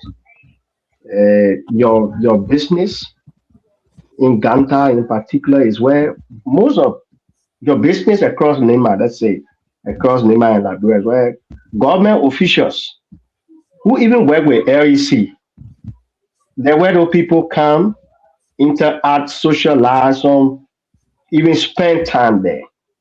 When you are experiencing this, and those very people know that this business is contributing to the growth and development of the country in general, that even taxes from there are paying them, and those people continue to play deaf ear on the crowds of our people is actually sad. But here is my point to you that will come in the form of questions. You are a businessman. Other colleagues of yours have moved ahead far in politics. Have you been able to interact with them? Honorable Sam Brown is a businessman. You all were in Ganta. He's a politician now. Bibara Kun, a very good close friend. became representative, senator, he's a vice president now. They know those challenges that you are talking, and that's new to them. Have you interact with them to ask for their intervention, and what was their response? I think Honorable Kung, His Excellency, Honorable Jeremiah Kung, I think I flagged the CMO issue about electricity to him, because when he started his campaign to enter into politics, he started his campaign with electricity. I can recall in Congo, he placed over a little generator down there where he was supplying power around town. And then I was just also letting him know that, because when I meet with these people, it's not about me, it's about the people, my brother. So I don't discuss with politicians about me what I want. No. What the people can benefit. Because if I get all, I will be overburdening myself. Because everybody have to come to my house for beg or rest. But if the people also have something to do, they will also buy me a bottle of beer. So instead of I buying them beer at all time, let me give them let me teach them how to fishing and give them a lake. It left with them to sit and the lake goes dry. So we have been talking on these things. So Honorable VP, I think he and I, the last time we had breakfast on the farm, and there were a whole lot of things for electricity, even like the land dispute in Ganta. Look, the land dispute in Ganta, one of the reasons of the land dispute is because you only get one quota crossing in the whole town. But if you pave 4-5 major streets in Ganta, put electricity there, you don't have to tell the people to go there. They will go there and they will build their shops and other things.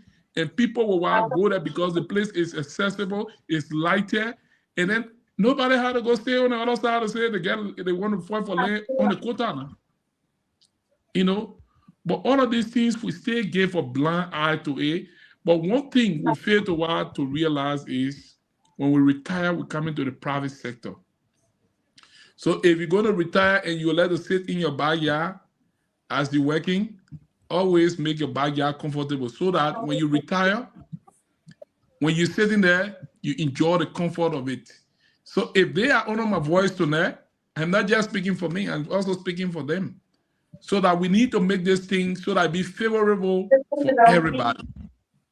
So that each and every one of us be able to enjoy this thing. My brother, Sam Brown is there. He's a businessman, and one day he's going to retire. This is why you see I wrote a song they call Power is Sweet. Go on my page and then you just type in Power is Sweet. Or you also check on the other song they call Mr. President, who gave you job? Is that a citizen or the foreigner? You must face the role, and face the life. From Raleigh-town to Loki-town. My brother, because when you retire, you will come and meet us right here. For all we sitting down here, we're getting used to the system already. So when you come back, you will meet up with us here. So fix the ground so that when you get back, you will not have much challenges. Thank you. The next time we host you, we'll make sure we get all the music, the one that you want us to play. We'll line. My man, I say, give me one more question. What you on?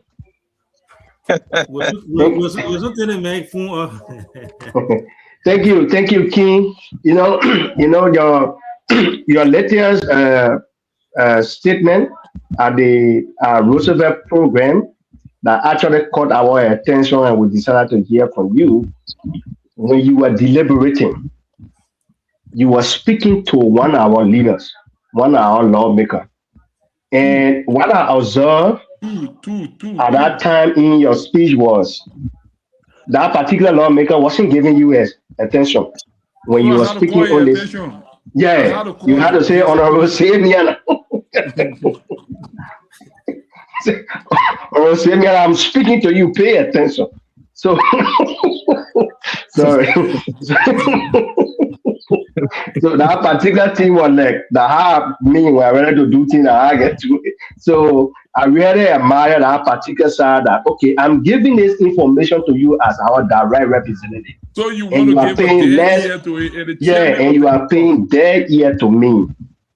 Honorable, have you engaged all the Ledima lawmakers in our phone that, hey, whether it's Twangri camp for District 7, Koga the senator, Nyan Twayan Days, District 3, you guys, when we're speaking, when the citizens speaking, give us your full attention. Take our message to the higher up. Have you done that to any of them, or it was only say Miana that you have spoken to, or have you seek audience with a lawmaker to say, okay, the business community in the country want to speak to our NEMA caucus so that at least they can carry our request to the presidency, to the vice president with one voice. Have you been able to do that? Or have the business community in general done that? You know, the advocacy is just starting. Those are things. These people work for us. We respect them, but we are not afraid of them. And we will not be disrespectful to them.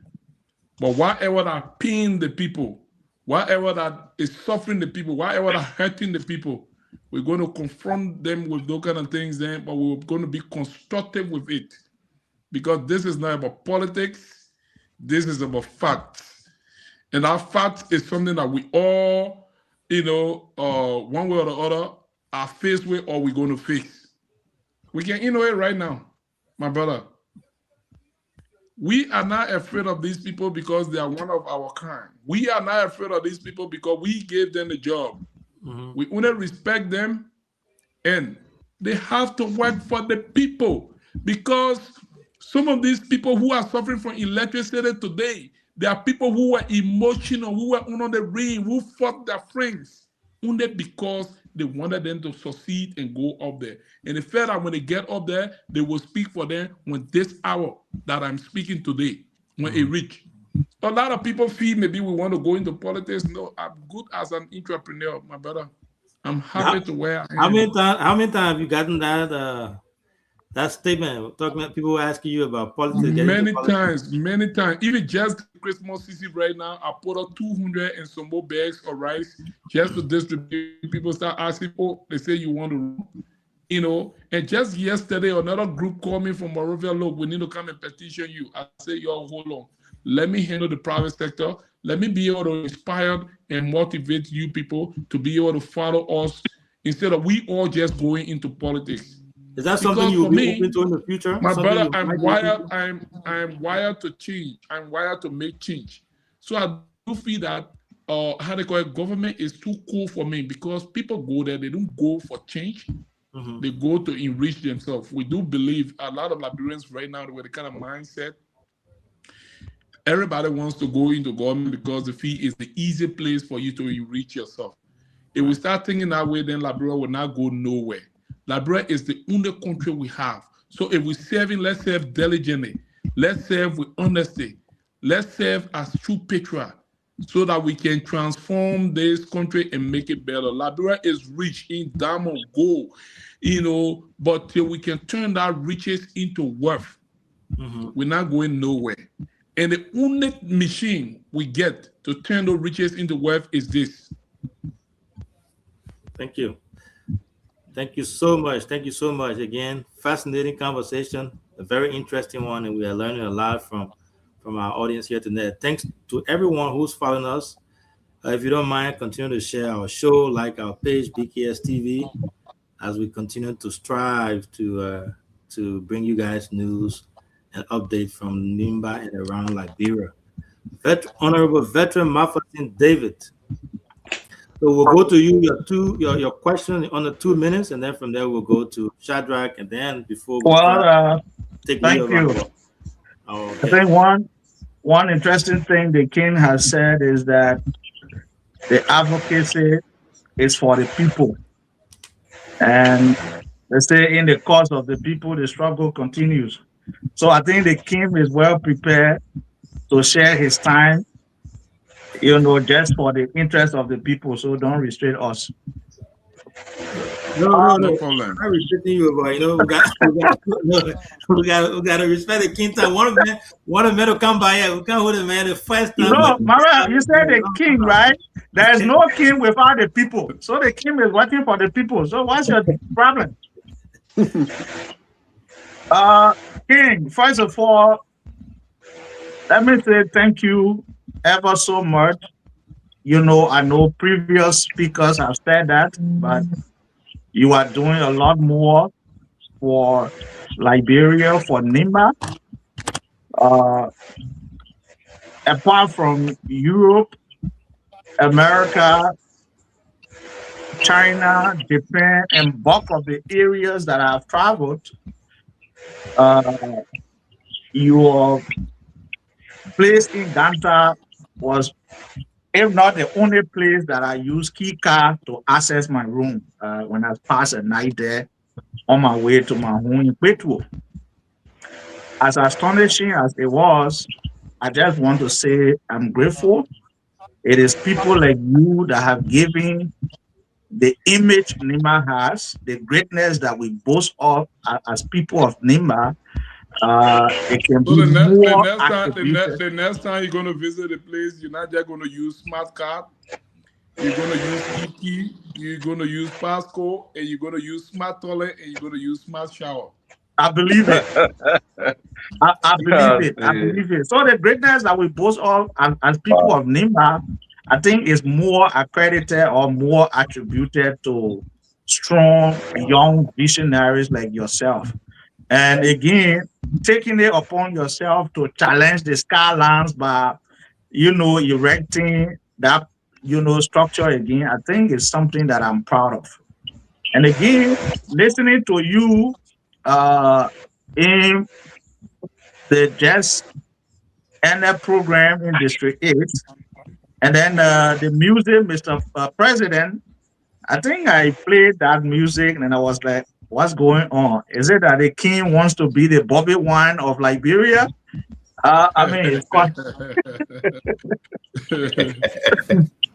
it was quite interesting. And to be frank, when I was assistant superintendent for development in NIMA, I had interactions with a lot more of business people, but I was not that fortunate to have one-on-one conversation with you. And listening to you this evening, it tells that you are a very knowledgeable young person, and it gives me the reason why your businesses are thriving the way it does. I mean, the way they do is because you represent what true vision is or visionary is. And I'm grateful to have this conversation with you this night. Mine will be more of, appreciating your hard work, appreciating your effort. But again, if I will be challenged by my conscience to ask, I want to premise it to about saying issues like electricity or power, issues like road or infrastructure, economy. I mean, a country that is 178 years and counting, they still are political issues. They are issues that make up the debate when people are seeking for political powers. I'll provide you light, I will build you roads. So I believe our leaders' action are intentional. They want to keep the subject matter around so that they can continue to use it as a campaign issue. That's why when they take power, they blind their eyes to it and they don't pay any attention to it. And again, unfortunately, most of the people we fight for, they will never stand by you. And it is because Liberia government is the only biggest employer. So everybody will want to play the lip service and the praise singing role only to be spotted for a role in government. And that's the sad thing about it. Now, my question is, how far are you willing to go? And what mechanism will you put into place to sustain how far you can go, or what will you revert to as a redress? If you cry and your cries are not heard and no one listens to you, no one pays attention to you, what would be your next course of action, and how are you going to, go about achieving your next course of action? Because I know very well, we talk, politicians will hear you, they will not talk, because when they address electricity, next election, they will not have issue to promise the people. When they address road infrastructure. They will not be talking about, I will build you road, or they will not hire machine, because politics in Liberia is almost like the highest bidder. So one who goes to power, their concern is see, gather, bring it back during election time. So how far can you go, and what method are you using to go that far? Number one question. Okay, thank you very much. In everything in life that you try to do, the first thing you need to deploy strategy. You know, you need to come up with a strategy and also have a fallback position. We are not just fighting for ourselves, and we are willing to go up to the wire. To the end. We are fighting, we are speaking on behalf of our people, because I being the chairman of the Gompa Business Association, Roosevelt, and having served as the vice president of the Liberian Business Association, Roosevelt is one of us, because as a matter of fact, he will come to open a clinic, automatically he become part of the business community. So we are advocating on behalf of his clinic, that his clinic be lighter. And also that the people in Yasno get current. So we are not just going to slow down, we're going to sit down, analyze every level we reach. We come up with new strategy to see how best we can re-engage those, the players involved. And if they cannot listen, this is why we say we use the people. There are ways in which we can draw the people to us. We already know the politician. My brother, the only Trump card politician here is the one step ahead of you, the lies.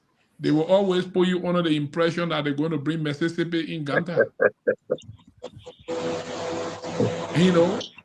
Because if they cannot do that, they will not be able to succeed. They are now our enemies. We need them. We respect them. But it's just that we all have to do the right thing. We are all human beings. We have flaws. We can make mistakes. But at least, like for the society, they say they don't have corrupt people in America. Those who supporting Donald Trump campaign, he gave them business on the cover. By the end of the day, they deliver and the deposit he lay cut so that it will go through different form of business to get to him. But the underlying factor is he must be able to deliver. So what we say here, we are willing to sustain this to the letter. Whenever we try to push and it cannot work, there are other mentors we're going to use. We'll need to deploy new strategy to see how best we can be able to get these people and keep their feet to the fire. We are going to use the people against them, my brother. But we are not yet, we have not yet reached that level. We're going to ascend all level of diplomacy. We will be patient. We will not just talk. We will write. And when we write, we will make follow-up. And when they try, they're going to test the patience of the people. We're just going to release a little bit of bomb. We're not going to explode too hard, just a little bit. Then we sit back in our closet. When they see it, they will get on their feet. Thank you, Ken. Thank you so much. Mabasa, you say you got another question? Two questions I want. No, man. I have a question of that. You are 2 into 1 you did just now, so we got to. Yeah. You see how the king laying back? The king, my man, I want to protect my king so the man can come back. Don't worry, my man. I'm not tired. I'm not tired because I'm not sleeping. If I tired, I would be sleeping. I wouldn't have answered your phone. Okay, before we'll go back to Mabasa to ask his last question. King, you see this building you got here? I have to say, a lot of people admire it. A lot of people admire this. This is huge. You continue to make Nima proud. And we want to say hands up to you. We are proud of your work that you are doing in Nima County. Continue. May God continue to bless you and grant you more resources to continue to make us proud. I just thought to share this, man. I saw this thing and I was astonished when I saw that building. But don't worry. You're going to see a better version of it when we put the aluminum bone on it. When everything come up, man, we're not just building concrete. We're building luxury. And the king speaks. So and we're not doing business as usual. Yeah. So Baba Singh, the king has given me, the go ahead. So ask your Boy. last question. We'll go to the other people. You know, that's what makes him the king. And I want to be very much appreciated to our old man, one of our brothers from the United States there from the country called Mr. Samuel Duran. And then he lived in New York.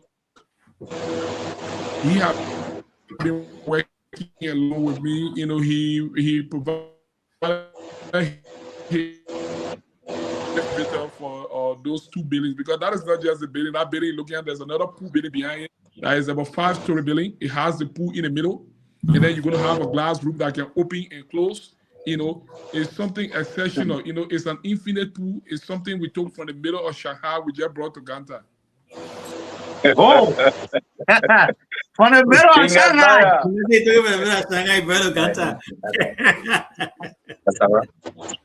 Yeah. I haven't tried to visit Shanghai, man. You need to try, my man. Yeah, you try and visit Shanghai, get a different view of the world. Yeah, I've not I just come to America, and America is the greatest country on earth at all. But you don't know the second country to compare besides Liberia. No, there are many countries out there. There are many things happening out there, my brother. Yeah, I always laugh at them. Greatest country on earth, but what the second you know besides Liberia and America? Yeah, I think. My man, greatest country on earth, where you stay riding nursery tree, you know, in our country. You go to China now, you're using real bullet train, because I went to New York. I was getting on train from New York. I was going to DC. I was getting on train from DC. The people need to improve some of the infrastructure. They need to improve their roads. They need to improve their technology, their infrastructure, everything. Look, America get one of the best technology. Let me not lie to you. America get one of the best technology because they sell intellectual property to China. But China is also moving fast. America just using smart way of approaching people. They just told man, I will not allow you to. No, we don't have to make it so like that. We'll save that for next time. Can I get to the point? That got to the issue. We'll bring the king back. We can kind of say that debate America. Okay, King, I think this question has to do with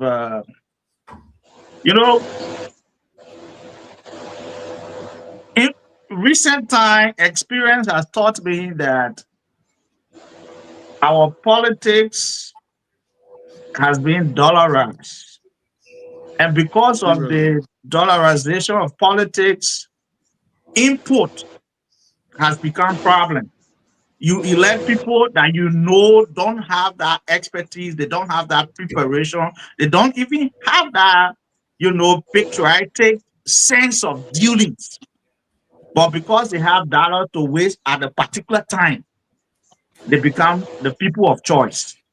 And as a result, but is the dollars really theirs? Is your dollar they're spending it at your expense? Yeah, that's another way of it. Because of that, public sector has become polarized to the point where elected officials are only concerned about how much money they can get today, in a wake of preparation for next election.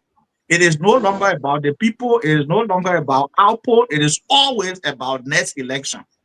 That's why even people like you who will stand up to speak, pretty soon you'll be labeled as against certain people or the government. And it's sad and unfortunate. Now, as someone who is in business, currently we are not speaking politics. We're even speaking on behalf of the same politicians themselves. That's what we're saying.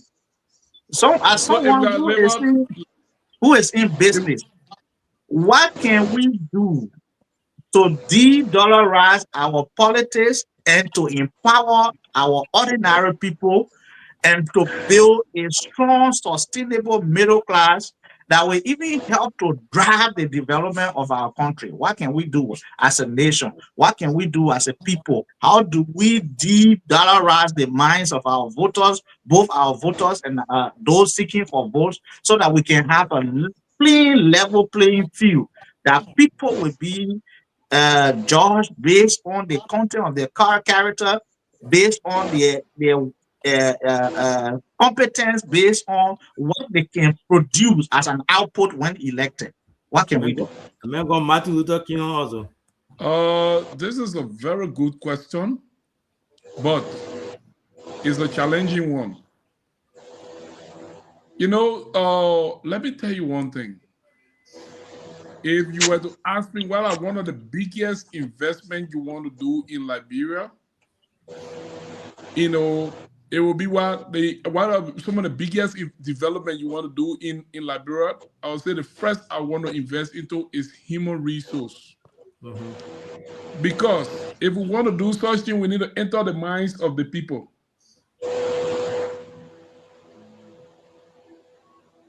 To dollarize, you know, how they call it, elections and other things, you need to enter the minds of the people. Because how many person enough that is educated enough to these things to know that I have to vote Mr. X because I know he will deliver.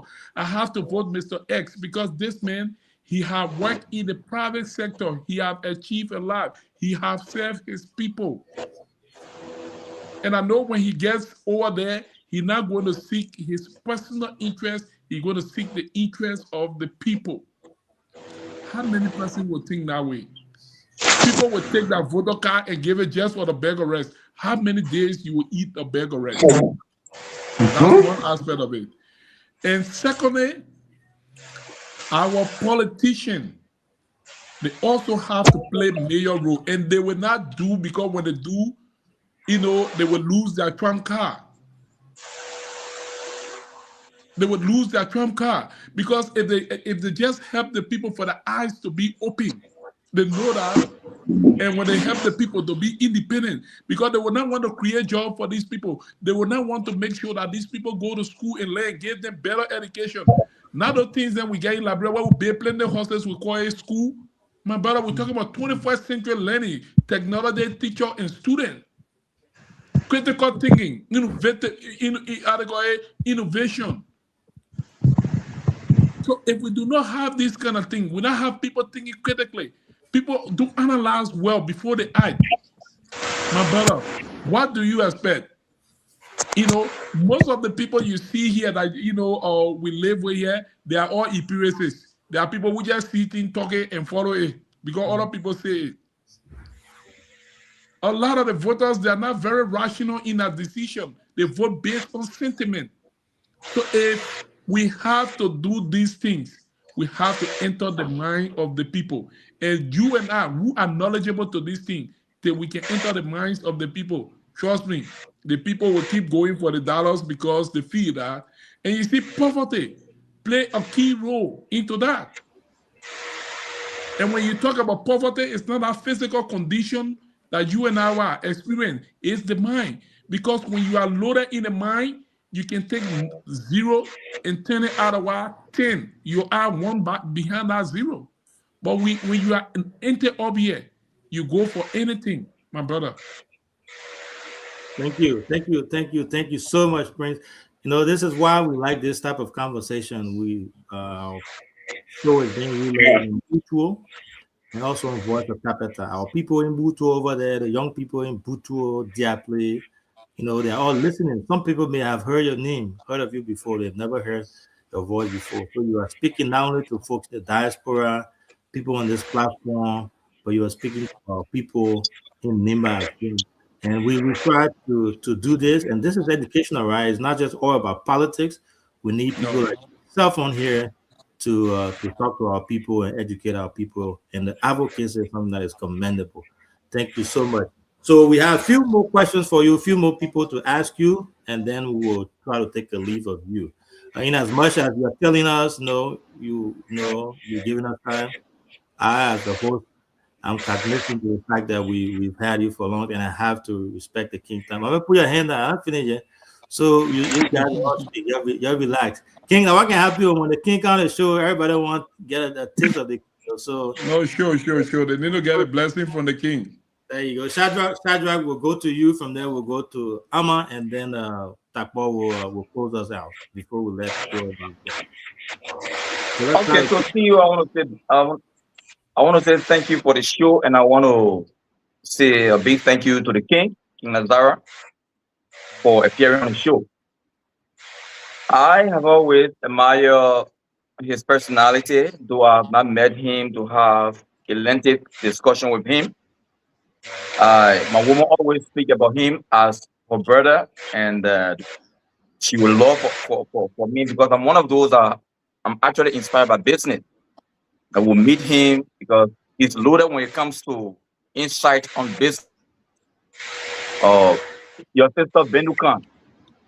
Oh, okay. Now, yeah, you know, you are one of those that I must admit, regardless of your presence on the show, I see you have the fortitude and that inner tenacity to stand challenges when it comes to business and other things. Because looking at where you came from, where you are, and your determination to go forward, it proves that you are not just a lecturer of business, but you are an embodiment of what you preach. So having said that, I want to say thank you for inspiring the young generation and also serving as a pillow for the generation to come. So the issue, on the 7th of January 2026, there will be a protest in Monrovia by a group for the business class of Liberia, because they believe that what belongs to the Liberian have been given to the foreigner. The 11 men will sell the price at a wholesale and will also sell at a retail, thereby stagnating the one who goes to him to buy and then come to sell at retail. We have Chinese people selling cold water in Liberia and even selling S-blocks in Liberia. And when you look at the Liberianization policy, those are businesses that are squarely set aside for Liberians. So a group of Liberians have come together to do a petition to their legislature that Liberians should be given sole right. Liberians should be given some accreditation. They should be given some responsibility. They should be given some privileges that will be limited to Liberian alone. So, King, with the knowledge you have on business and your connection in politics, what is your stand, or how do you view their action in pushing the Liberianization policy forward with regards to business? I think it's a good thing. It's a good thing. But you see, it's often said in union strength, success is show. And you see, the layman is not philosopher, but a philosophers. They say a horse that is divided against itself is a broken heart. Yeah. Those advocacies, they are good. But if you do not have the total involvement of all the Liberian, businesses, then it becomes challenging because the number speaks. So you do have Patel, you have you have Liba, you have the Chamber of Commerce, you have this other business association. This it weakens us. That would have been better if we all came stand together. That when you are out in Monrovia, the people in Ganta are also Osa. The people in Senequade are also Osa. The people in Tapeta are also Osa. The people in Grand Jide, they are also Osa. Then it speaks of volume. We business people, we don't know the power we have because we are the economic engine. Today, if we shut down our Vigo, nobody will go to the market to buy food to eat now. So it will call government attention. Government will not be able to generate revenue. So when we have issues, they will listen to us. Because what we're saying, I think I just flagged the CMO issue before you can come on board. You cannot have a strong economy when you do not have a vibrant middle class, my brother. And how do you create that middle class? Huh? So you will not get a Lebanese man who will come here and he producing wild goose, or an Indian man like Seti who produce. He say he is a producer. He produce meal. He do all the things, but he import most of the things. He import most of them. But again, when he brings it, he get his people open store instead of he doing wholesale or he doing distribution. He get his people to do distribution. They do wholesale. They do retail at the same time. Retail. So then, how do you create a middle class between that? So you only have the upper class and the lower class. And most of the Liberian businesses who have been, coming up, we're going to having, they're going to start closing their doors. So it's a good thing. And one thing I don't like to hear that Liberianization where you put few business aside. Liberian, we should not just be thinking about cold water. No, our brother that would down the line can start thinking about selling cold water. But let's start advocating for bigger things. Sure. Let's start advocating for competition. Government create the adequate opportunity to give Liberian the support. Look, we're going to work along with you people. Y'all will work together as a cooperative, or as a cooperative to open a factory. You guys will handle the issue that has to do with rest importation. Y'all come together. This is why you see I always, some of our challenges is this partnership thing. All other ship work in Liberia. Only two ships don't work here. Partnership and leadership. Anytime you put them over the wire, Is it partnership leadership?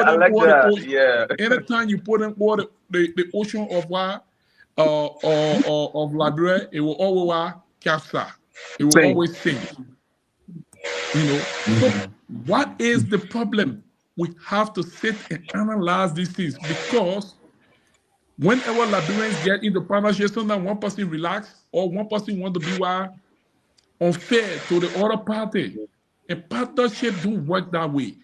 Or partnership, not everybody will put cash in. Someone will get the expertise and you get the cash. And you will tap into that person's expertise and you will make money. They will multiply the cash. Thank you. Thank you. Thank you. So it's a very good thing, that the people go out, but they need to do it collectively. We need to do it, not they. We need to do it collectively. We need to get the total involvement of everybody. Thank you. Thank you so much, Ken. Thank you again. Okay. So, before coming to my last question, I was really inspired by some of the statements you made, and CEO said something that, our leaders play one of the key roles in keeping the business class down.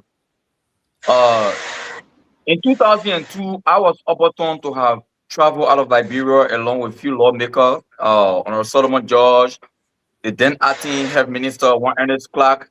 I took them to Belgium, I took them to Turkey, and we ended in Germany. And we signed a contract for an agriculture project that cost around 8.5 million. And that trip, I spent close to 38,000 US on that trip. And that trip was sponsored by my personal self. Only because I came up with a project, and for the investor out of the country to sponsor a project, you have to link it to government. Even if it is your personal government, the government is the best collateral. So I designed the program and I linked it to the government, and then we signed that project. But then when we came back to Liberia, you won't believe people that we felt who have just expedite things to make things to go further. Some decided to ask for pushback. Some decided to ask for so many things, and that entire dream died down, and I lost almost 40,000 plus in that trip. So seeing you as a young man coming up and succeeding in the midst of these crises, how can you share your success story with Secret? What is that mechanism that you are using to survive both in the business class, the political class, and the social class? What is that secret that Shadrach can learn from you to also find himself among the Santos of the economics class tomorrow? I think it's resilient. Resilient. Resilience is what will always have you among, that whenever you having challenges, you're being pushed. You always want to make a comeback, and you always want to get up and tell people, look, I can make a comeback. And it has self-confidence and has self-belief. It has self-potential. Let me tell you one thing. By the time you have, lastly, you need to be mentally strong if you need to survive in these kind of places. Because if you're someone who easily get discouraged, you're someone who easily get frustrated, you don't motivate yourself, then you are out. Even in our great United States, you are. My brother, those who are succeeding there are people who stay in the face of challenges and say, look, we know you are there, but we are not looking at you. We give a blind eye to you. That opportunity that is full with you that we are looking at. I think your phone was burning there for a little bit. I don't know if those who are not speaking, you can mute your phone. We're getting the feedback. No, it's not my phone, but I think somewhere else, somebody else phone. Yes. So whoever is not speaking, you can mute your phone. But thank you for your question. Thanks for the answer there. We will go to Amma. Amma will have you ask one question, and the same with Takwa, one question each because you guys came late. So we'll keep it to one question, ask your question, and we'll try to take you The sound is very bad. I don't know. I'm at please mute. Just mute your phone or whatever device you're using. I think it's the King's phone. Is the guest phone. You're removing that in John. It is not my phone. It is not my phone because I've been muted ever since. Yeah. So while we're with our guests, will be after our guests leave, we have this interesting topic we may have to close with that has to do with the money that was spent from allegedly from the county development fund by our soup to the but the superintendent using the county money. Wait, don't do that. Don't do that. You do that, I'll put it back. Let me complete my talk. So that's something we'll be discussing after our guests leave, and we'll all have our time to go around and make our point. So I think Prince is trying to join us. Okay, King, can you hear us? Okay, you are muted. Let me see if I can unmute. It just like it's grounding. Yeah, your phone is you're using your phone, right? I'm not using earpiece. I don't think it's my phone. It's grounded from your end. I think it's from your end. Here's what you do. Yeah. You can leave the studio, turn your phone back off and on, and then try to rejoin. If you have echo on in the city room, switch it up. No, the echo is not on right now. That's not echo said. Say when I fan because echo don't. No fan. Mommy, I can use fan. It's better now. We can hear you now. The man talking about remote. Tolly talking about fan. No, realistically, fan and make mistake when I use fan. Yeah. I'm gonna ask you a question. One question, so we can go to the. Thank you so much, CEO and Honor Prince Howard. I just want to say good evening to you, and I want to wish you Merry Christmas. And all of the panelists, I just want to wish each and every one of you Merry Christmas. Now to my issue to our honorable guests. Honor Prince Howard, you are one person that I think from the sideline, from your interview of recent, that you have given me so much courage that the Goliath is actually about to fall, because you cannot just have one person who continue to exploit the country in every business, every government, every contract. They have all of they control the entire, the complete monopoly over the entire county cover, and then everybody silent, and nobody can question them, and nobody can argue with them, because when you argue with them, you will be blackmailed. They will bring some kind of lies about you that will harm your business. Your business will not succeed in Nimba, only then should succeed. And in the midst and in the face of that, you have fearless desire to stand by the people of Nimba. You know, when it comes to the issue of Jeep electricity in Nimba, I've been one of the critical voice in all of the Nimba chat room that have challenged the way Flotoma electricity is exploiting the people of Nimba, the way the entire Nimba have just one. We have to force them that they never have any fire service choice. We have to force them to bring one. And even they want for people to, for the car to leave from Sanikore before it reach to camp, people hospital getting burned, and they don't get any benefit. You asking and they don't get any benefit. See you now to the issue. This is why when you make that statement this time, we were the very first people that did a whole article and published it in various local dailies on our own. We not even ask you. You don't know us. You don't have our number. Some people then reach to all like women pay say you get how you call it, Prince Howard number. You did that whole story, the story in your stuff, and you posted it. I said, no, I don't have Prince Howard number. Here I will don't talk. No, man. You say, all right, I will get to him. Make a question. Ask a question. So I just want to tell you, thank you for the way that you spoke this content. This is my question, Prince Howard.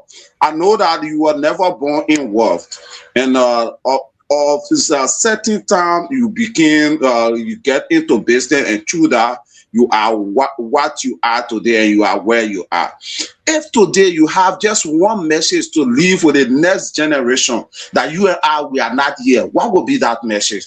To succeed in business as you are, to be a successful entrepreneur, to be a successful businessman as you are. What would be that message?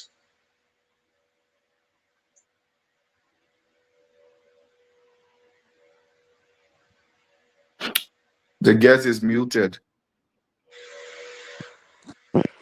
I will tell them that success is not for boys and girls. Success is not an easy ride. Success is for committed and focused people. This is why you see we as entrepreneurs, we derive a metric of success. And that mathematics say focus plus determination plus courage is equal to what? Success. So I want the young people to know that if you are to be successful, number one, you will be what? You must have self-confidence.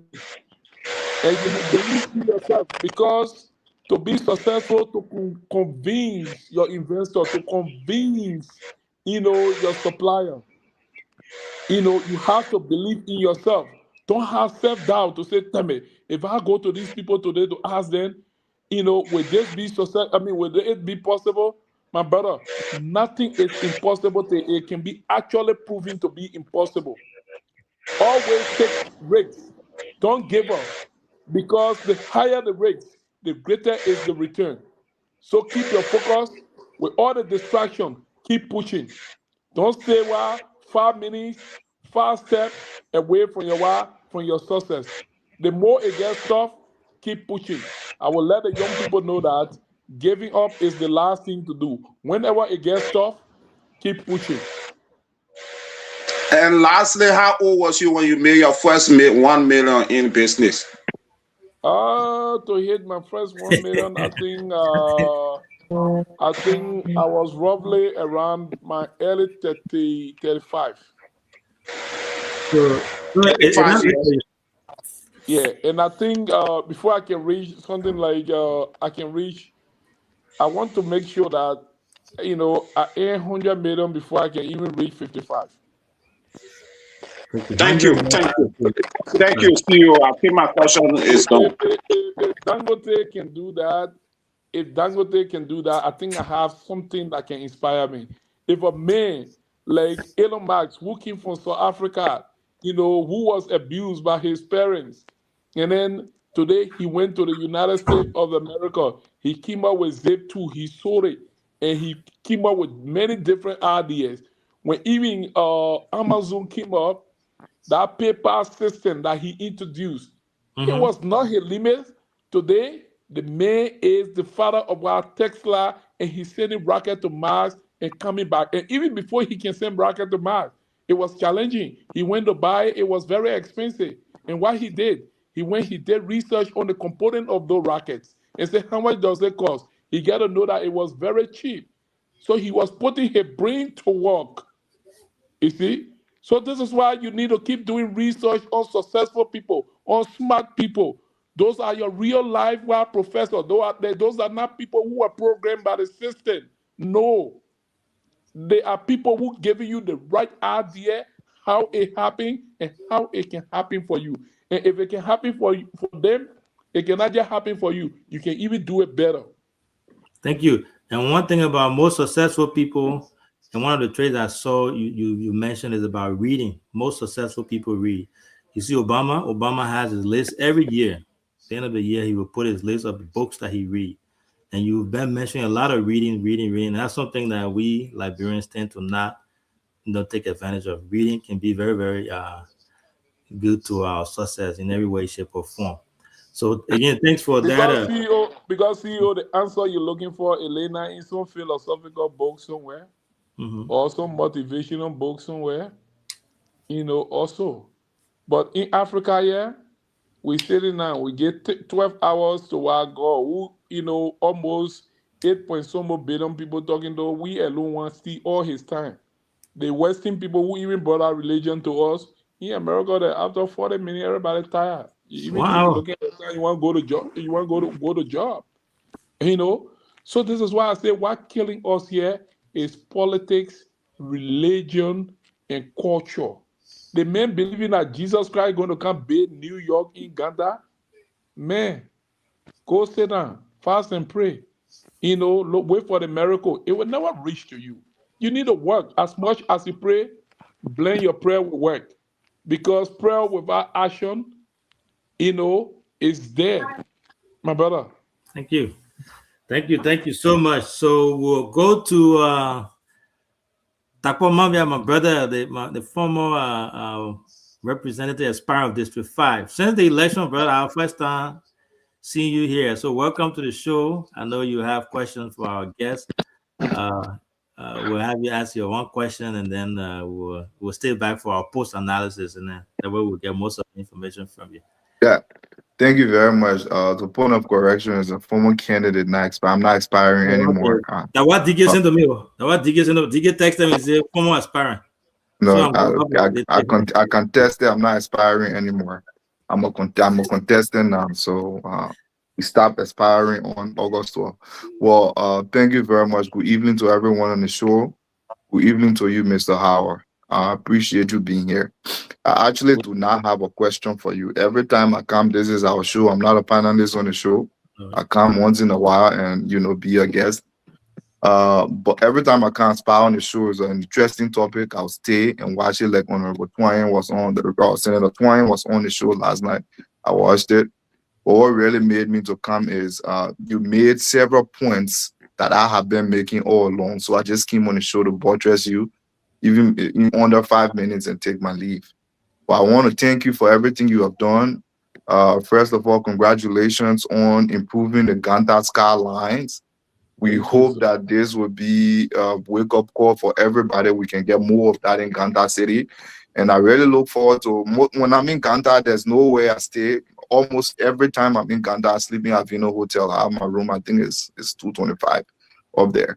I hope you will make it. Can you repeat that? You said 225? No, I'm not going to say that. So we're hoping that the hotel will be up to a really great standard, where when people come to our country, they don't have to stay in Monrovia. Monrovia is 3 hours drive. Ganta is 3 hours drive away from Monrovia. there's a better accommodation outside of the country, the capital, that they can come to stay. It's a good thing. Congratulations. Few things pique my attention. The electricity you talk about is very important. And as a citizen of Buyao, like Avin said, I contested the last election in which Honorable Kodo Kwagu, Representative Kodo Kwagu, was elected. I've always talked about this issue, and I talked about it millions of times. A district like Buyao does not have a single standing street light. Meanwhile, we share over 17 crossing points with the Ivory Coast, and the LSG line is coming from Ivory Coast. The LSG line comes from Ivory Coast, go to Bonkante, but it did not go to Buyao, that shares border with the Ivory Coast. That's lack of innovation. And our people are willing to pay. Their businesses in Buyao that are struggling because of electricity. That's number one. Number two, you struck the education point. Until our people are educated, and let me make this clear. I am a partisan, a stalwart of the Unity Party, a full-fledged part of this government, who campaign using personal resources to make sure the president and the vice president was elected. It was always come to my attention that the people who voted for this government the most are the people who are mostly sidelined.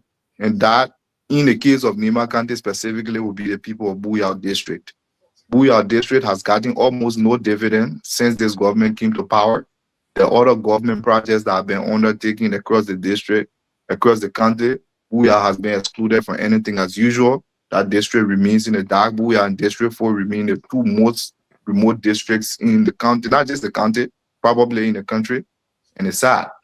My campaign was focused on education, and I will run this back in 2029, recontest in 2029. My campaign against would be education. That country is not going nowhere if we're not educated.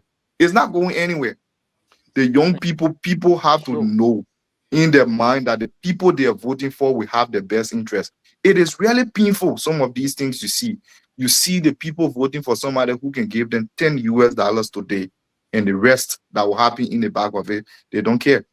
Talk about school, which really touched me.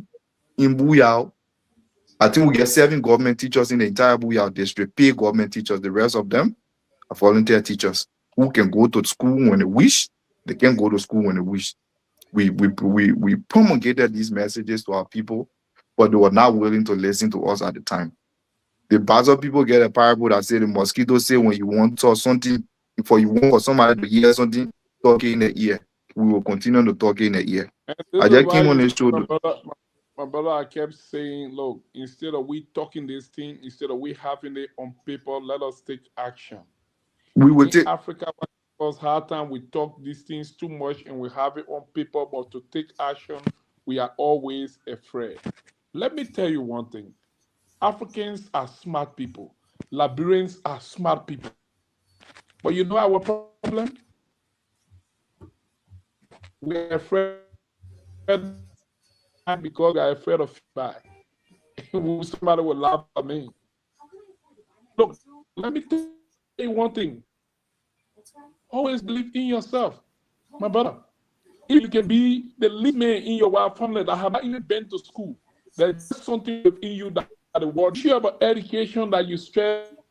This is something that I speak on every time: health and education. Because health in Liberia is not just about building no big structure. You say, yeah, we just open one health facility. Health is diagnostic. If you cannot diagnose the problem, you will not solve it. But we make those scanning machines to look that they are very expensive. We say from China it's cheap, but are the same thing the Chinese using. And they are still living, they are still getting better. And we look at education today, our classroom is not smart. You go to school, I went to one other school, I spoke there in a few days. And the proprietor of the school was compared to pledge that he was going to buy, you're going to purchase a Starlink to install it on the campus. Because all of these school needs were technology. So that the teacher alone cannot go stand somewhere demonstrating and just say what he thinks. But I do believe that education is teacher, student, and technology. Let people be able to see what you're discussing with them. Because you have 3 ways of learning. You have the kinesthetic, you have the auditory, and you have the visual learning. And some people are just good, I just learn very fast just by seeing. But if we have, you and I, we went to our school where where we were discussing things that we could not see. We were discussing things that they were just on paper. We didn't see them. And we learned, we all went to school with different innovation, different passion, but we were still introduced what 17 subjects, that we all have to go through. We need to change that way of learning. We need to start incorporating mentorship, hands-on learning. China today, China does not depend on all the hard degree. Technocrats are paid more in China than what those who just get a hard paper and going with it. So we need to improve our educational system if Liberia is to improve. We need to change. We need to graduate from our old way of learning. Thank you. Thank you very much, Mr. You have something. You are in flight. You have anything to add? Just to conclude, I wanted to tell you I agree with you. We will take action on this issue. I was mercilessly defeated in that election. I'm not deterred. We are going to run this back in 2029. We are going to say it until the people hear it. I think that's the only way we are going to change. Man, I've been DK and all of these people, all of you people on this show, there's nothing like politics. Objectivity, people are going to hate you. People are going to come after you. My party had a green day, whatever they call homecoming these few days. I was not a part of the homecoming because, in my opinion, what are we coming home to? In Ganta State, Nima Kante, on September 17, just before I flew back to the country, on September 17, you saw the people that assembled in Ganta and other cities around the county. In Nima, I'm not talking about the one that happened in Montserrado. That was a whole different case. But in Ganta, you saw that. But on December 6th, what did you see? A few handful of people sitting down in some other back post in Ganta. When Unity Party call homecoming, it should be homecoming. Let the nation feel. I think they should send a message to my party that the people, Nima Kante, gave us this election. They delivered this election to us on a silver platter. They're getting nothing for it in return. And whatever happened in my party, I wasn't a part of that because there's nothing to come on to. I believe the people who voted for this government are not getting the impact. I brought this up to say, Avi, you and TK and other people, when you guys are here, let's share the light. Whatever project you are undertaking in Buya or Avin Seka, you have no. If you did not have partnership with Lone Star Cell, that project is dead on arrival. You can't do anything. It's dead. You basically can't do anything in our district. Our district is trash. It's the worst of the worst. I'm not even saying this. I live the last 2 months leading up to August 12th. I did not step a foot out of that district because I got a real feel of what the people go through in that place. Sometimes you feel sorry for the people. They might not see what you're seeing at this time because people are used to suppressing our people so they can appreciate the little of their own money that is given back to them. Thank you, that is the message we have to keep on getting for that to change. I thank you for your message. I know other people will say it's against the government. I don't think it's against the government. I think we all just stand for the truth and it is the reality. I'm a unity party man. I'm a full-fledged part of the government. I'm not holding my hand back. On the 2029, we will be here, but we will talk it for our government to hear it. Thank you. We need electricity, rebrand in our country, across the country, and that is important. We need electricity to go to Buya. We don't just need electricity, we need affordable. We need affordable electricity. We need something available. Yeah. We need competition in the market. I agree with you. We need competition in the market. Something that the people going to be served, equally. Thank you very much, CEO, for the time submit. Thank you. The Booyah man. When I started the show, the first half, I was pounding the government about the lack of opportunity that were created for our people. I brought all those Booyah people, and when I bring them on, they will switch the topic and start singing songs to the government. So I personally decided to pause and wait till they are ready. When Booyah people are ready to hold this government feet to the fire, they will come. But again, we look forward to hosting you here tonight. We have our guests here. The topic is a little different, but we are always open to you. Welcome here anytime, and we can discuss Booyah politics or any other thing. But thank you so much. Again, for those who are listening, we have the king on our show tonight, Prince Howard, the man that brought a building from Shanghai directly to the center of Ganta. I can't wait to visit that mess. The next time we come there, we'll see automatic toilet. For Yeah. Amma, if you know that one when you use the toilet, you don't have to do anything. You just get out. As soon as you stand up. CEO. Yeah. CEO. Why would you do this to me, CEO? So please, to be honest, I'm impressed. You know, you spoke well, very eloquent. You know, passionate. I know you're not a politician, but I have to say you sound like a politician. You spoke to the issue, and your advocacy is very something that we all admire. And we are here, BKS TV, BKS Radio. We are here to partner with you in any way, shape, or form when it comes to getting this message out there. We'll reach out to LEC, like you said, the big folks, to see if they can come on here. And if we are opportune to get interview with them, rest assured that we'll reach out to you to see if we can have a one-on-one conversation with them as well. Avi, when we drop the line tonight, I will call the deputy managing director for rural electrification. We talk personally. Murphy Gibson. I will call Murphy Gibson and I invite him to the show. Thank you. That's the deputy managing director for rural electrification. No, we want the managing director of LEC himself on this platform. Yeah. We want the managing director of LEC himself on this platform. And I would also love to be on the platform with him.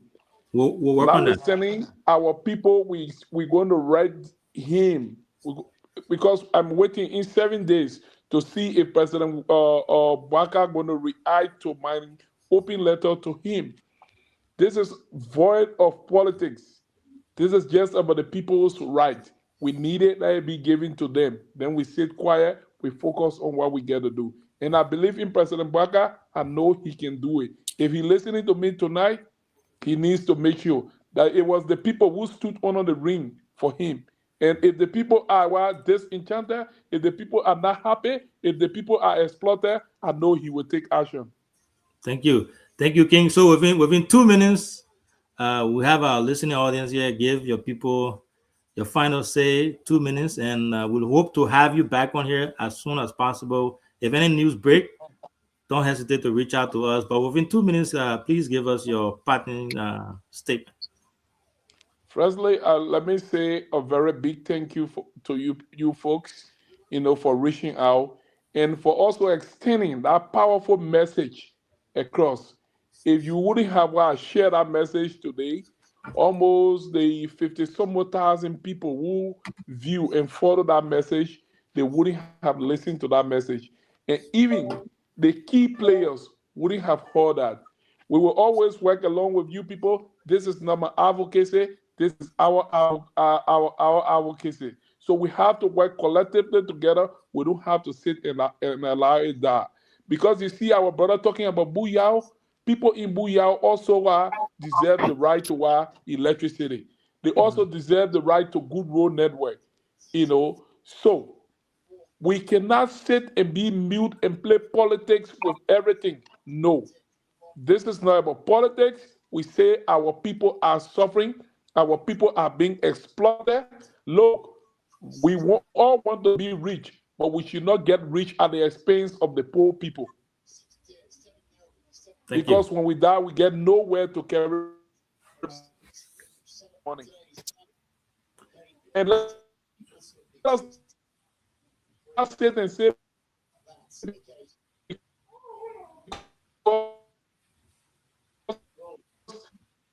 LEC playing with the King network. Our mouth shut till our people can be.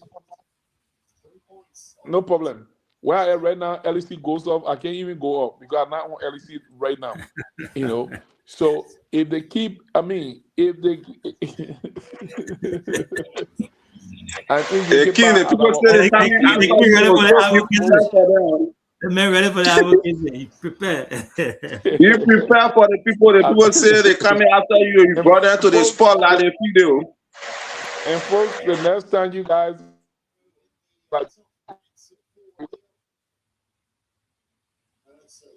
All right.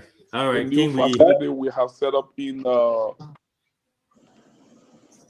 visit Yekeba and see the new facility we have set up here.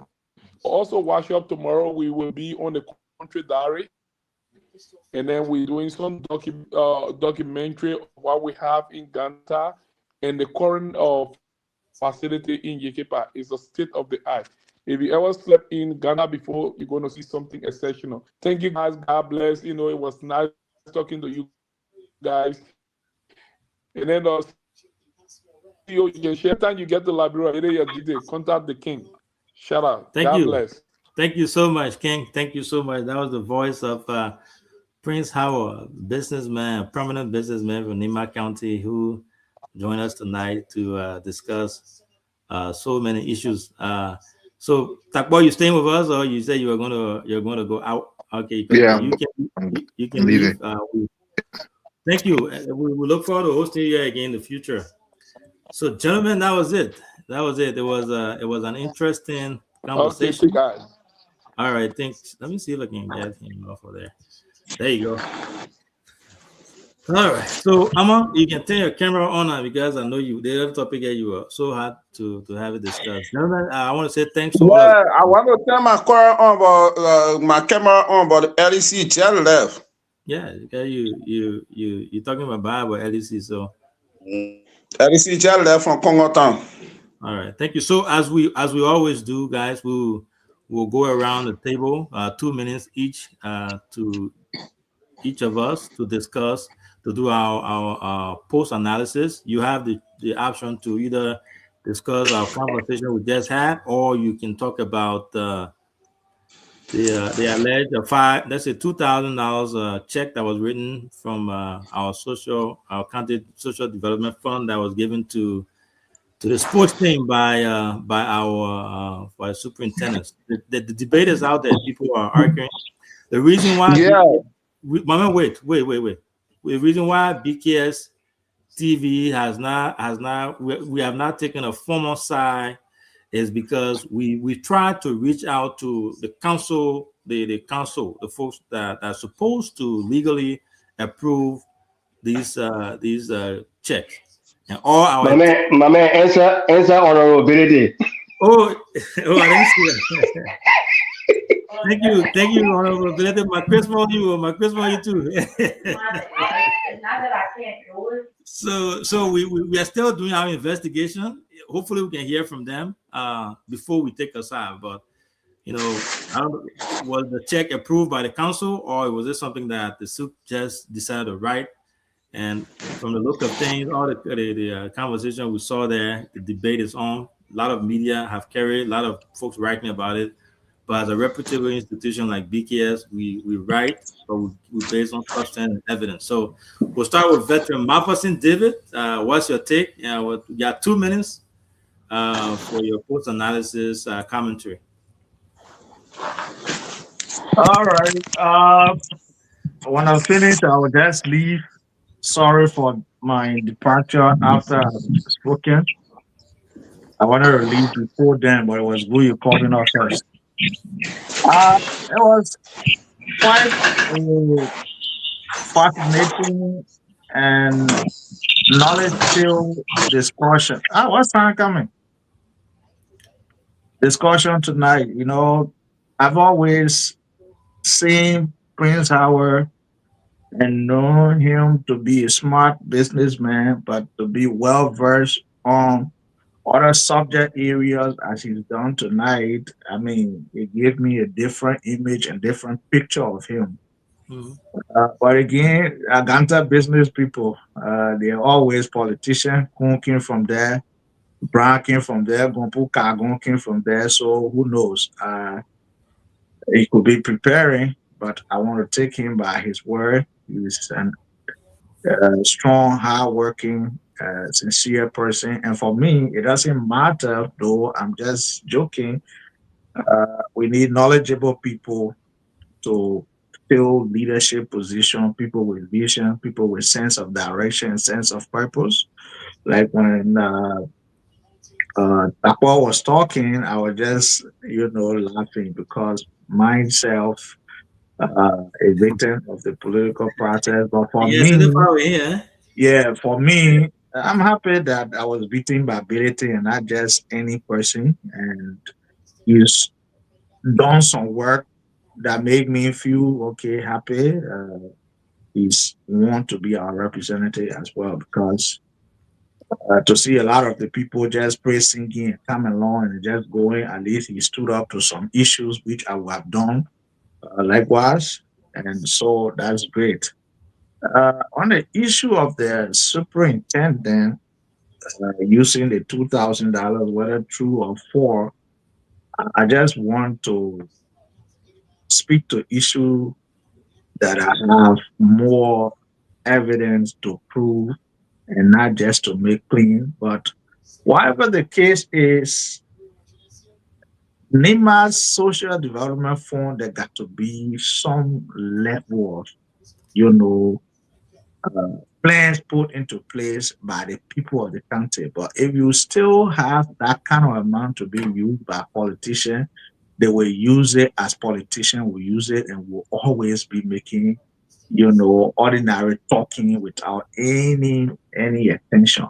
Like before we said it, when I took over as development superintendent, I think the first meeting or second meeting we had, it was my concept to the legislator that the yellow machine NEMA has, given the Ministry of Public Works case study that they used NEMA's machine for, I think, a week or 2 weeks, and the charges went to $350,000. It was my idea and my proposal to them at the time. We got to forget about the whole PMC thing. Let's have, an independent and knowledge-based firm, NEMA related, to manage this asset, because it will generate revenue and strengthen the county resource-wise. And I believe it was Rick Stoway. The first question he asked me is, on road, how you want to treat us? And the reason he asked that question is because they direct where the machine goes. So the machine became a political tool, used by a politician, to give them a face in their respective district. Because whatever PMC does, the interpretation for the fact that at district level is led by representative, the interpretation is Representative XYZ is championing this. So it has always been my idea. You got to disaggregate the county development fund and the county social development fund and establish a NEMA related firm, to manage the county social development fund, and it should be more concerned of a business approach, investment approach that will bring in more money. And the reason I always advance this is because you're dealing with depletable resource. There will come a time you wouldn't have NEMA. And for the fact that NEMA will have been depleted, there would not be iron ore. And in the absence of iron ore, there wouldn't even be county social development fund, because it starts to business that is being, operated, and the business is the iron ore that deals with the NEMA mountain. And they are depleting it fast going. Few years from now, we'll have nothing to talk about. So what substantive thing can we show? Can we direct the money to open bank of NEMA that will empower through agricultural loans to other farmers and develop a strategic, NEMA-based economy driven by the Bank of NEMA, that our business people, instead of going to UBA and other foreign banks, will just go there. People that ferry then I have the might and strength. Prince Howard then I have the might and strength. I got credit paying history who are very much, integrity proof, can go there and transact with the Bank of NEMA. Or can we look at that's a vast land wasting there, to say, look, we invest in oil palm and have NEMA oil, or we invest in cocoa and go into producing cream to say made in NEMA. We have to do something that will label NEMA into a substantive, sustainable way. Now, if you follow record, all former superintendent of NEMA, apart from Fon Gabens, Wagbe, and Christiana Dagadu are all politicians who have ran for Senate seat in the county. So it's a springboard to mold and grow people's ambition. So people go there, they use the authority and the money to build their political basis. And for the fact that Paul go and made promise, I will get the Nima County football team 2,000. And then the money comes from the county social development fund. Nobody in Nima has that, especially the electors, the locals. That education is not there to say this money is coming from our county social development fund. What Nima knows, Paul has given 2,000. She's the best superintendent. If she goes somewhere and builds some community building to say, okay, Paramount Chief compound, whatever town that compound is in or that one building is in, whoever dares, that's praising to the superintendent. The superintendent. Who you there though? So the check again, we're still trying to authenticate this. The check that we are seeing is from the county development fund bank account because it is written there, it's inscribed on in the memo section. Okay, so then what else proof do you need? If the check is there, the check number is there, they are traceable, and if it is from the county development account, you know, then that's it. Especially when it comes from the social development account, then it's glaring, it's proving. So that's what we're saying. Don't be surprised though that 2029 Cole will be a senatorial candidate, and in order to prove herself worthy, she has to do everything to build that seeds of connection with the people so that she can use it as a springboard to go into politics. Or whatever the case is, whether wrong or not, for the fact that you serve as superintendent is the being governor in California. A strong political base of the country to serve as superintendent, you are already in the political class. That's why parties will go running after from governments working them from ANC, from UP to ANC to CDC in one election year. It's because you serve as superintendent of Nima County. So that's what it's all about. So our advocacy now as people of Nima, especially the enlightened ones, in the absence of electing our own superintendent, which is very much silly because the superintendent is appointed by the president. But then the president's appointee who works at the will and pleasure of the president is managing Nima's money and is being expended based on the direction of the president's development agenda. It has nothing to do with Nima as a county. So it's all wrong. Those things have to be addressed suddenly. If not, always serve and do anything she wants to do. And 2029, Cole comes and runs. She's the best performing superintendent because she has the latitude to use our money at will. And we vote her again as superintendent. That's how Liberia is. And we got to stand up to that. Thank you. Thank you so much. Thank you so much. I know Honorable the senator was here yesterday. He made a comment that they met. The caucus, the VP was there, the soup was there, and they met. They have come up with some type of plan that going forward, 2026 and going forward, they will have some say in the way our county development fund is. Who drives that? It's going to be driven by politicians at the exclusion of the citizens, especially those with expertise in those areas. So there's some kind of thing you're talking about. It's not legislated. It's not law. Who drives that? So that's just a showmanship. It's a charade. I don't see it as something substantive. I don't see it as something to trust and rely on. That's bogus.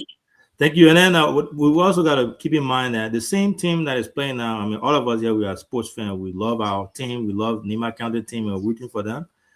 But we got to remember, Asala Meta just gave the team $25,000. Again, when you say that now, is that you're pushing us against the county because no. That doesn't mean our position doesn't mean we don't love the team. It's a good thing. If we have development plan that is and approved by our people, all of these things will be inscribed in our plan. And then when she's speaking, there will be authority. Yeah, let me land. What I was trying to say was the fact that they got money, they got $25,000. If there was anything they needed to spend, why didn't they go into $25,000 to spend that instead of going to the county social development fund? That was my point I was trying to lay across. But anyway, to use Aloysius, 2 minutes of your time. You can speak to what our guest said, or maybe.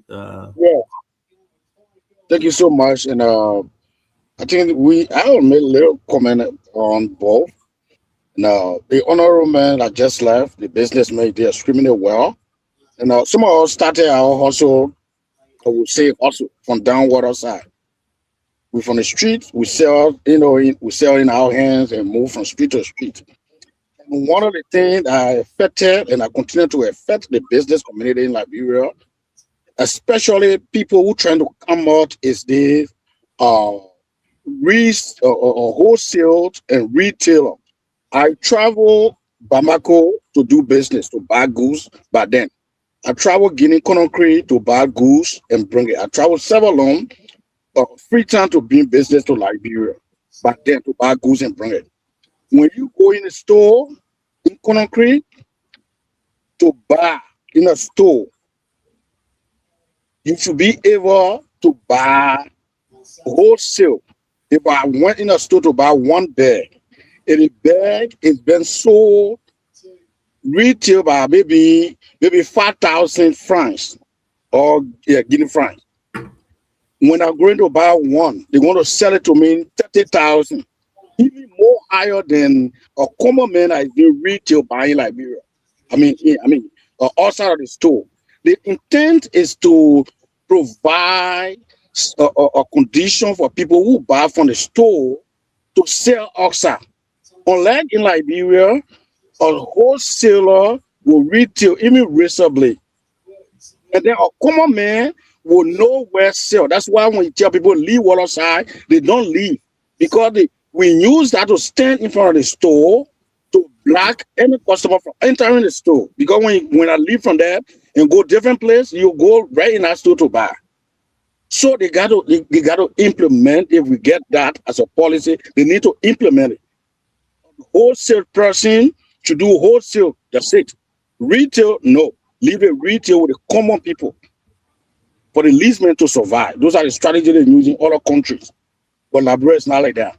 Now, coming back to our country social development fund and development fund. That money, I believe that money is a political money. We've been on the money from day one. Way back, I remember serving as chairman on the Nimakati Scholarship Committee with a superintendent, with Ide and other people, my brother and people here or listening. That place is a political area.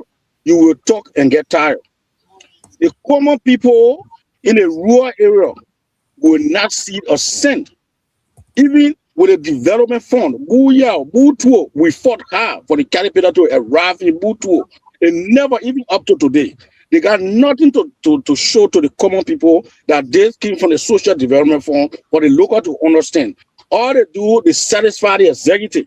The money goes directly to the executive. And that's the same thing the current superintendent is doing. Either day that you are not successful for being elected.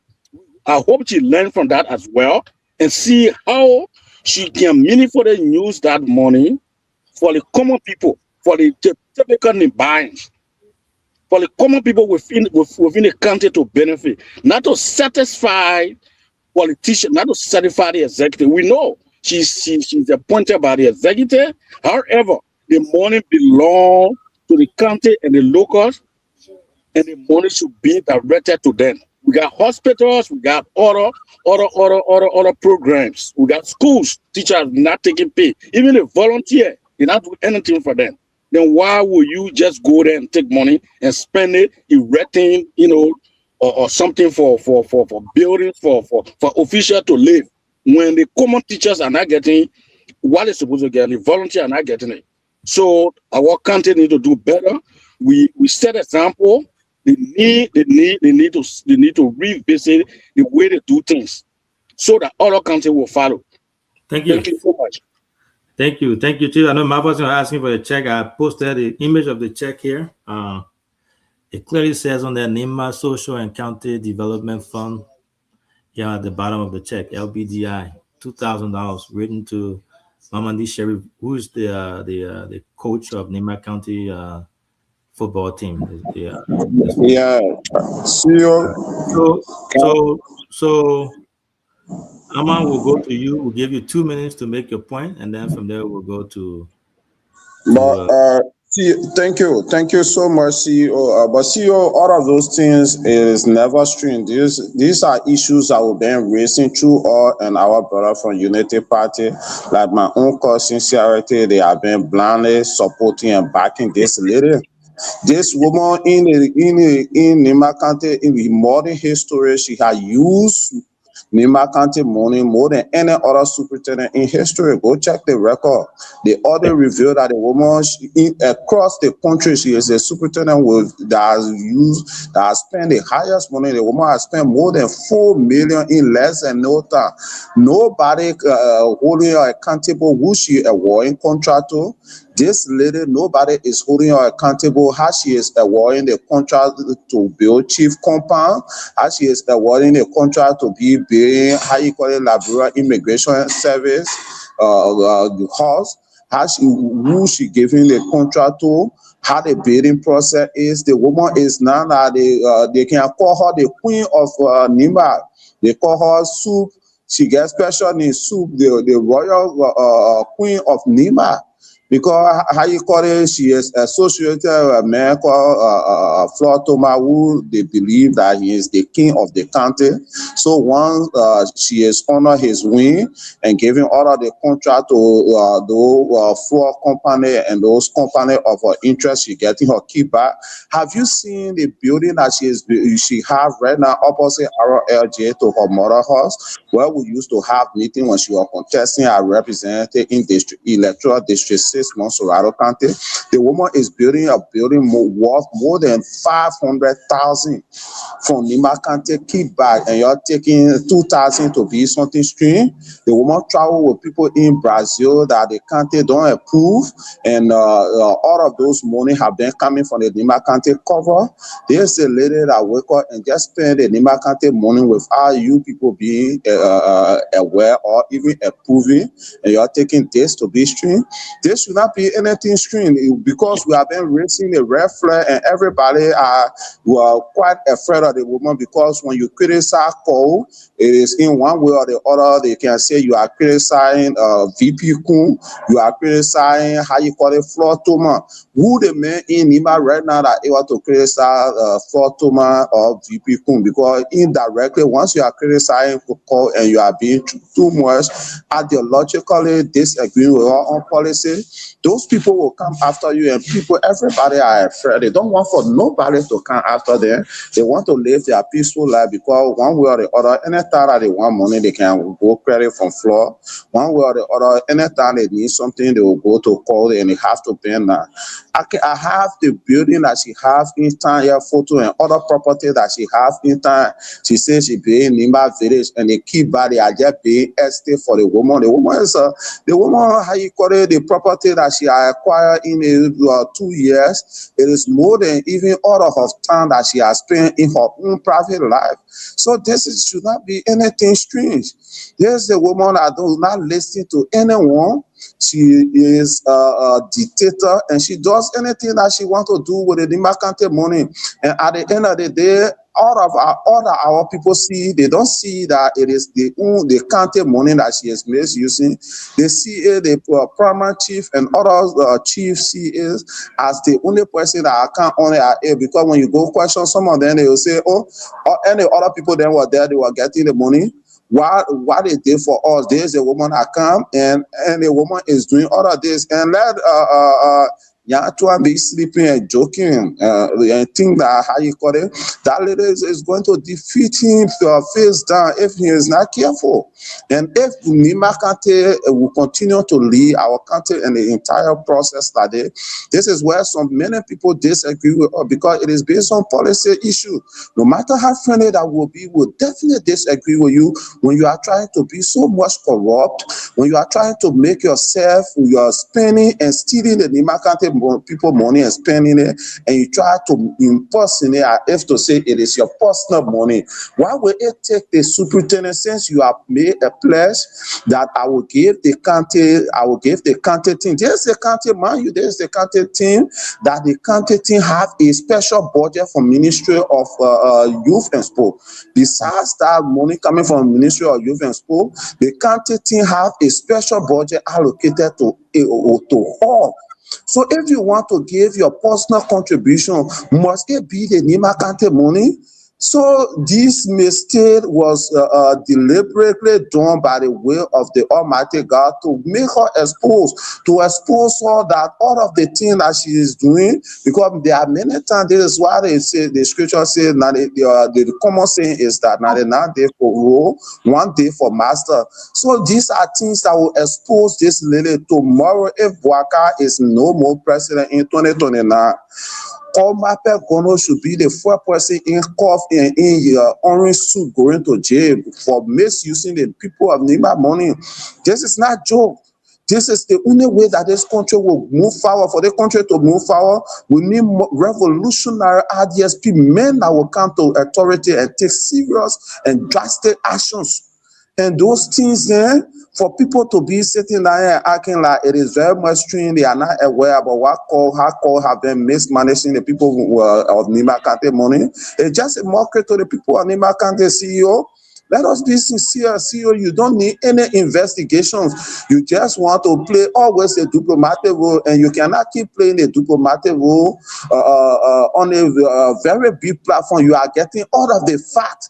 But you are still like, no, you want to, no, CEO, call Mape Gono have been stealing for the Nima people and she is now being exposed. Let us call her out, let us call a space. And if she is anyone's friend, you will know that she is from the diaspora.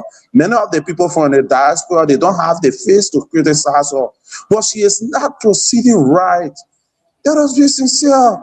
Mape Gono is not proceeding well, right? Where she getting all of the money from through all that she had never been paying estate, she had never been paying, how you call it, story bidding, what, 400,000, how you call it, on her man land, right opposite Arrow LJ. And the other one, I don't want the other one in Marshall. You got any proof? I have the photo. I have the photo. These are places I know for her bidding was never there. How you call it over the years, and she is just bidding, bidding all around the place. She will say that my mom bidding. Where the man getting money from the father have never been working. They have been living in that one old house. How you call it for more than 10 years, and all of a sudden you never can't superintendent. You are bidding all of the bidding. I will share how you call it the photo with you. I have more than 3 gigantic property that she has in Monserrato that I have images and video and images of. These are facts. The woman is not proceeding right, but nobody, many of the young people in Nima Kante, the intellectual class of Nima Kante, they are either in Florida, Parque, or how you call it, they are afraid to speak because of the face of the VP. And Cole is seriously attached to the 2 people. When you criticize Cole and be critical on Cole, you'll definitely be on the wrong side of the VP. So you don't expect for the intellectual class of Nima to criticize the Cole Mape Gono the way she is misusing the Nima Kante fund. No, only people like us who can stay directly to their faces, because at the end of the day, we don't need nothing for them. They will not see all at their door. They will not see all testing them. So these are facts. CEO, Mape is not proceeding right, CEO. And if you give me a time, this is one of the interesting topics that I really want to speak on today. Okay. Thank you, CEO, because other panelists have to speak. No, what topic you want to discuss? What topic are you talking about? A particular Mape Gono topic is very much interesting to me, Honorable CEO. You still got some more talk? Maybe we can give you 1 more minute. Or you finished? Yeah. Yeah, so I meant on that go to the panel. Okay. Yeah, because the man no, but the man having the thing that made Ama interesting is Ama is placing all the intellectual muscle on Cole and Leslie, but Tue and all the CDC people in court. Can Ama say we will put the people in court here? They will be waiting at all this. Is Ama brave to tell all that? So Ama will not do that. That's a double standard game with Ama. So Ama will okay with you, the our city, don't focus on 2 of them. Call 2 of them again. You see, this is the issue. You see what will have your parting comment there. Chris was supposed to go, but I think he said in the back. But I asked for your time. Why everybody can be See everything, I'm man. here. DJ, see everything, man. Let me go. Okay. Let's go to the DK, but let DK give it. Yeah, see everything will go. Then we'll give it to Chris a lot. Then when they anything they say, the two CDs, and then we'll kind of clarify. Or we'll wait till everything be a lot. No, Then when the everything. CDs say something, When you when the speak, you know CDs say everything. something. Let DK talk. Make it short. We gotta go. So yeah, thank you. Having I know the show tonight was good. They check issue from Nima. We will need more clarity before we speak to that. For me, that's what I would like to do. Whatever are coming now, they're holding our list and if it is true, more clarity will come. And if I was a seditious, I will not be flexing my muscle that day on my sister call. So I will be ashamed of myself to be speaking about corruption because they did all the marches in 3 months.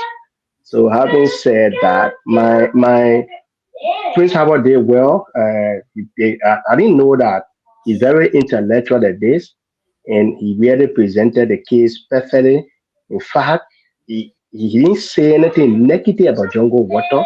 He said even as Jungle Water is implementing a third party in Nima, they have issue. LEC that is even in Monrovia is having similar issues. So he put the blame squarely on the national government, which was good on a part. My issue tonight is our brother Tapo. Tapo said something that we all have said, and other people continue to say, oh, we hate our own party. Like I said, I'm a member of United Party. We sat on this show the last time and criticized the Ganta program, the GB rally, and Tapo, who is an executive member of the United Party. Tapo was a former youth chair for United Party USA and Canada. I think he's now the current national secretary for the group. And Tapo came and criticized that particular program, that particular gallery in Ganta, and criticized the national program, meaning the party is losing grip in Nima. He has said that over and over again. The party has been sold out. If care is not taken, United Party will not have a face in Nima. And so that tells me, for somebody like Tapo, who is an executive member of the party, to come and support our argument. I think that was one of the main things I took away from tonight. United Party need to do more, and people that Tapo need to speak out more, because when Tapo is speaking and we are speaking, I think our party will have some grip in the country. Other than that, United Party image, the party, everything about the party will be swept away by the current ruling establishment and how things have been proceeding in the country. We don't hate anybody, but this party has stood her ground in the midst, even when Senator Johnson was alive. United Party presence were always in Nima. For the party to come in leadership for the second time and everything about them go quiet, it's a serious warning to us as members of the party, and we need to speak out. So those are the things that I really want to speak about. The issue about manpower team, I will advise the CDC people to keep quiet. They don't have the face to speak to corruption because they have all the corrupt people since the foundation of our country coming from the CDC. In 3 months, they stole money. My Peking Ama could not say anything. You were all there. In fact, the Ama men are not sedition. I keep telling you, they men are not sedition. They men are Moruba Molu men, and we should not make them men sedition. I'll tell the CDC team for info like him. That's their post in front of him. And the way I'm not speaking, you're not speaking, we'll go to see our day. Thank you. See, I want to clarify. See, I need to clarify something. How you call it to DK? Well, DK, I have a leadership position in the CDC with my ID card, with my full ID card and full membership. I've never resigned from the CDC. I'm a seditious today. I will forever be a seditious, and I will always be a seditious. I want for you to understand that. Thank you. But in so doing, Molu is my friend and big brother who helped me to even bring me to the national leadership of the party. I will always support him in any time that he needs me. That I cannot, even if anybody, even if President who is the master law of the Blue Revolution, don't agree with that, I will tell him, Chief, sorry, I have to identify with this All right. man anytime he need me. Thank you, G. Thank you, G. Selty, let's hear you, and then Chris will take us home. Yeah, thank you, CEO. And thank you to all of the folks that were on the program tonight. I mean, Big Brother Prince did extremely well tonight with his deliberation, because you know what is affecting our business community exactly. That's why he point out. And if you look at the regulation from LERC, reading further down, you will see that the the service provider, which is JEP, they are directly representing the government. They are the direct representation of the government through LEC. So if they are providing electricity, they should be very keen and to know that they are in the interest of the government. What they did was they raised serious tension in the country these few days. And when I listen to JEP press release or their press conference they have with the manager, he gave some justification that it is the they call the pro forma or quotation, and at the end of the day, they can be bargaining. And he gave example in Morovia how out of Banga they charge somebody 40 some odd thousand, and at the end of the day the person pay 48,000, 18,000. Why should you even be doing that? Why should you even be doing that? You're making the environment unfriendly for investors. That's why I see it, because if somebody is coming to build maybe estate in Gantor with a whole lot of stuff, and to just bring transformer, you are charging, maybe you may charge the person 100,000. Where they will get it from? So I mean, it's good that they are speaking out, and the direct, beneficiaries and consumer of the electricity, people who are benefiting are speaking out. And the good thing is he's not just a little man. That's why even this morning, the CEO were also on Radio Nimba, and then they also have press conference I think yesterday. So it shows that it is serious, and it also carry on other major news outlets the information from Mr. Howard. So they need to work on some of these things. When I listen to my cousin on this platform sometimes, when other guys who are associated with the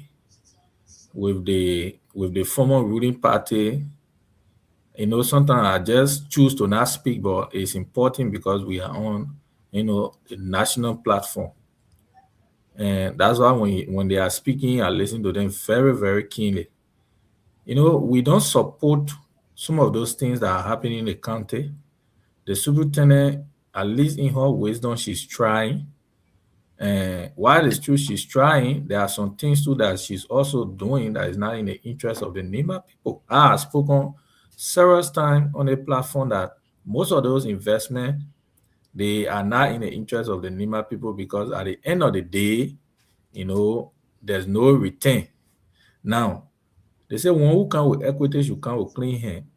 The young man on this show today, the gentleman from CDC that has the CDC stuff in front of him, he cannot muster the courage. Where 6 million USD was expended by the then finance minister today, he's unapproved for that.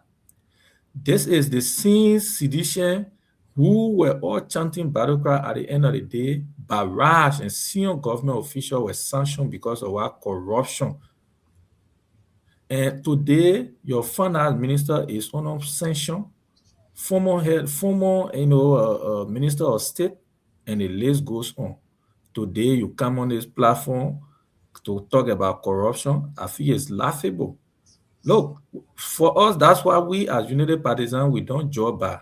If you see today, most of the dismissal from the United Party is caused by some of us, because even in the platform, on the platform where we and the president are in, the vice president and the rest of the people, we speak truth to power. That's why you saw the dismissal of Amin Moda. Sedition would never muster that courage. I'm telling you.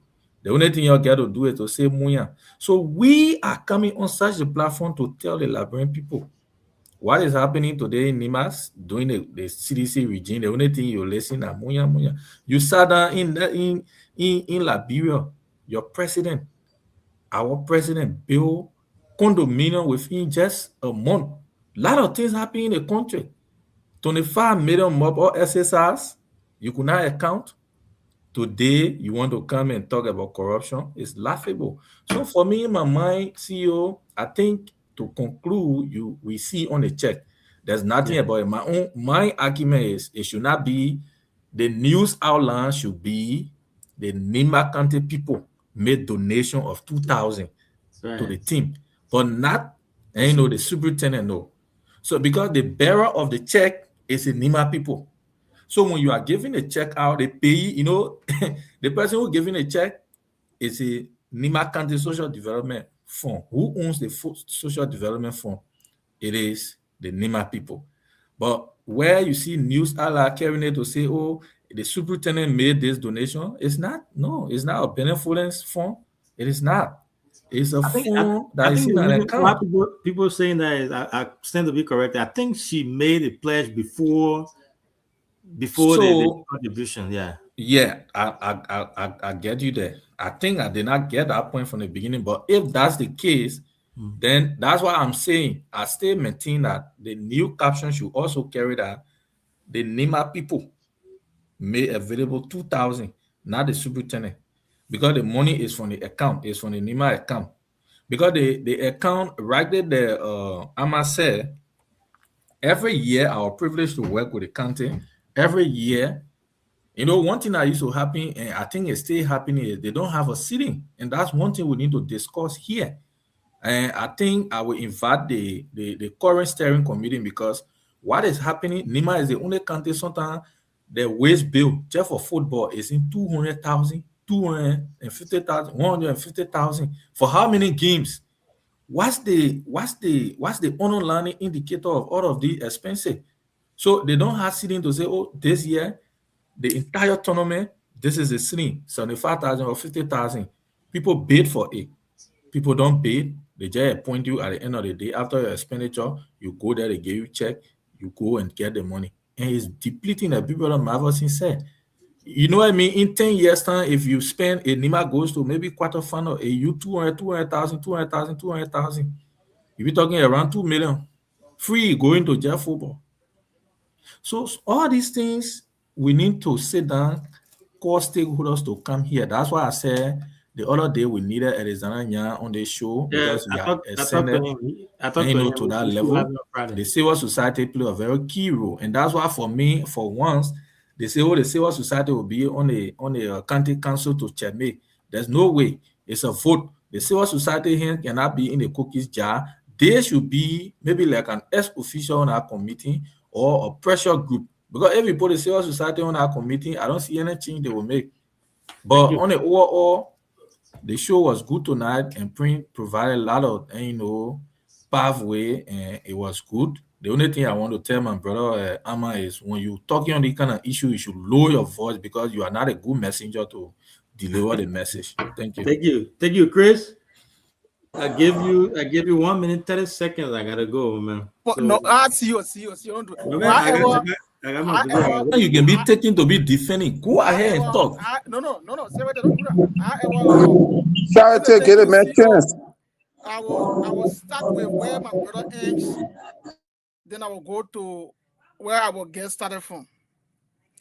DK and several try to mislead the public when it comes to President Weah politics. They say in 2 months or 3 months, there's a misinformation lacks that it ran away in the corridor. That project on Rafi Highway, that project of what you call it, that project started before President Weah became senator. The Apollo record go up there. But those 4 from the party ran with that the president took over the started to build property within 3 months. That was lying, misleading. If they think that President Weah stole the money while up there, so they can prosecute the man. They don't have a pedigree. I'm looking up on my dear good friend Sierra to speak about President Bouaka likes to bring people that he said the project in Lofa, he wasn't aware. Only he watch. That was last from the president. He wasn't aware? What are you saying? He said it in his interview. When you didn't listen to it. He said he wasn't informed about it. I'm telling you, the president, I was saying recorded the chat room. when you appear in your BC, it's a public issue out there. And the next thing he said is, Mana Road, MRU going to fund the project. How would they fund the project when the government of Liberia is bringing that project? So I expect to see what they have the penalty to condemn the personal lives. Because personally, we are last of the project Lofa. Is DG had the penalty to talk about it? Is COG had the penalty to talk about it? Because this will allow the personal cell when you appear in your BC. And they will catalog these points. So we expect that you know, people to count all the students, the personal lives. But it gives another debate, another day that we'll talk about CO.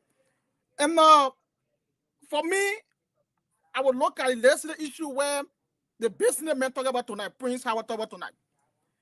I've been one of those vocals on the interpreter. We have 3 horses interpreter. My father had 3 horses interpreter. And I taking the current paying for the current. See what I said today. When we are trying the current interpreter, they say we're free of charge for direct stuff. But people pay 1,000 plus or 10 every month. Whenever the current goes interpreter, along the more ends, those guys will collect the money. It was one time interpreter I told the guy with Ifeanyi that we need the account, the business authority whatsoever account to pay the money in the government account. They said no. But it goes around to collect the money from the people. They give them certain receipt for their own books. They don't report this money. And one time, Aki was not say, I have to pay the money in ARA account. Give me the ARA account that will pay the money in the account. They said no. So this issue, people up there do not know about this thing up there. Those local people in the country, Flo say, we don't know about this thing. People that in the district that control these things, they are criminals. Flo will not know about everything. Flo will not know about it. All the ANC people will not know about it. But people who are ahead of these issues are the one who killing our people in Nima. These are people who today that our people don't have good current. So it gives a good debate that he taking, he has our support. And my last point will be to the chair issue. CO, I said a thing when a month ago, Lorena defended it on the show. For me, I'll be clear to the number of opposition or whatsoever. I will speak as the son of Nima. Because when the board of yellow machine in Nima, my hunter there never been able to yellow machine. The hunter came from where President William V. Astorman, the only time he slept in Nima when you're going to Maryland. A traditional place, that machine never went there. But we are still part of Nima. Today, the superintendent using the county money to build immigration stuff. Is that what it meant for? That national government issue. Even commissioner company Nima, it should be far with honor the internal affairs ministry. They should have budget for it. You cannot use our county money on these things. But when you talk to the who are the pedigrees to talk about CEO, because she hadn't supported VP, nothing else we can do. We'll cause the North around today will say everything will say. They'll make no difference. Because she had the backing of the VP.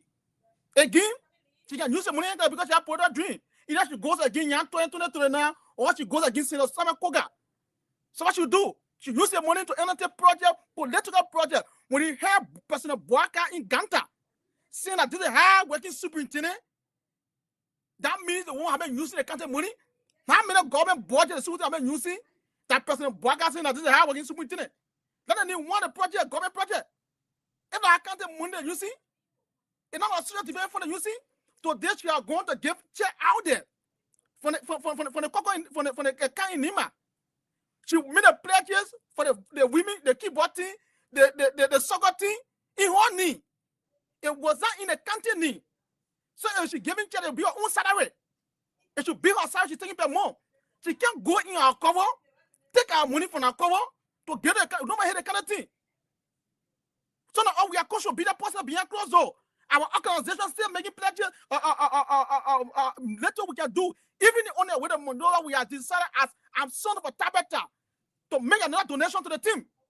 But you cannot go in our counter cover to please yourself or your pledges you made to take our money. That has been using the money in Nima on taking projects around there because you want to please you the party. The money for you the party. There's money for enough person to block our money in Nima. It's our county development form. The Nima project decide today I wrote lot just few days ago to know who representing Nim Capital District. District 6 on our council. because the local government access the 9 the district Nima can represented on the council. Today I don't know who represents that district on the council. Who send those people on the council? This approach we have controls on. You think we go put one high school graduate on our council who don't understand the nitty-gritties, who don't understand the debate, who don't understand the financial implication of the country? He will agree with all. But if we have learned person who can critique the issue, brother, thank you. Who Thank you. understand the financial implication was trying to critique the superintendent. Thank you. Her days as superintendent will keep her feet on fire because the income of people of Nima remains permanent, and that unit party money, that money belongs to the people of Nima, and my people from Zaya should benefit, and Tabata district to be in our budget, so our roles from Tabata Zaya can be paid. Thank you. Thank you. Thank you. The great Chris, ambassador. Hey, doggy so. But it has been a great show. Like I said, our institution, our platform remains, the way it is. We'll take our stand. We'll write about it whenever we have all we need to be authentic and push for it. If it's something that goes against Nima people, our goal is to write about it. Let our audience know, let our people know. But to all our followers, we want to say thank you so much for sticking with us. We had a wonderful show. Thanks to Prince Howard, the King, for coming on our show. Thanks to all our panelists who took time from their busy schedule to be part of the show. We'll be back here again tomorrow, same time, same hour, 9 p.m. Liberian time, 4 p.m. Eastern Standard Time, USA time, 3 p.m. Central Time. So thank you so much, and you have a good night, and we'll see you guys tomorrow.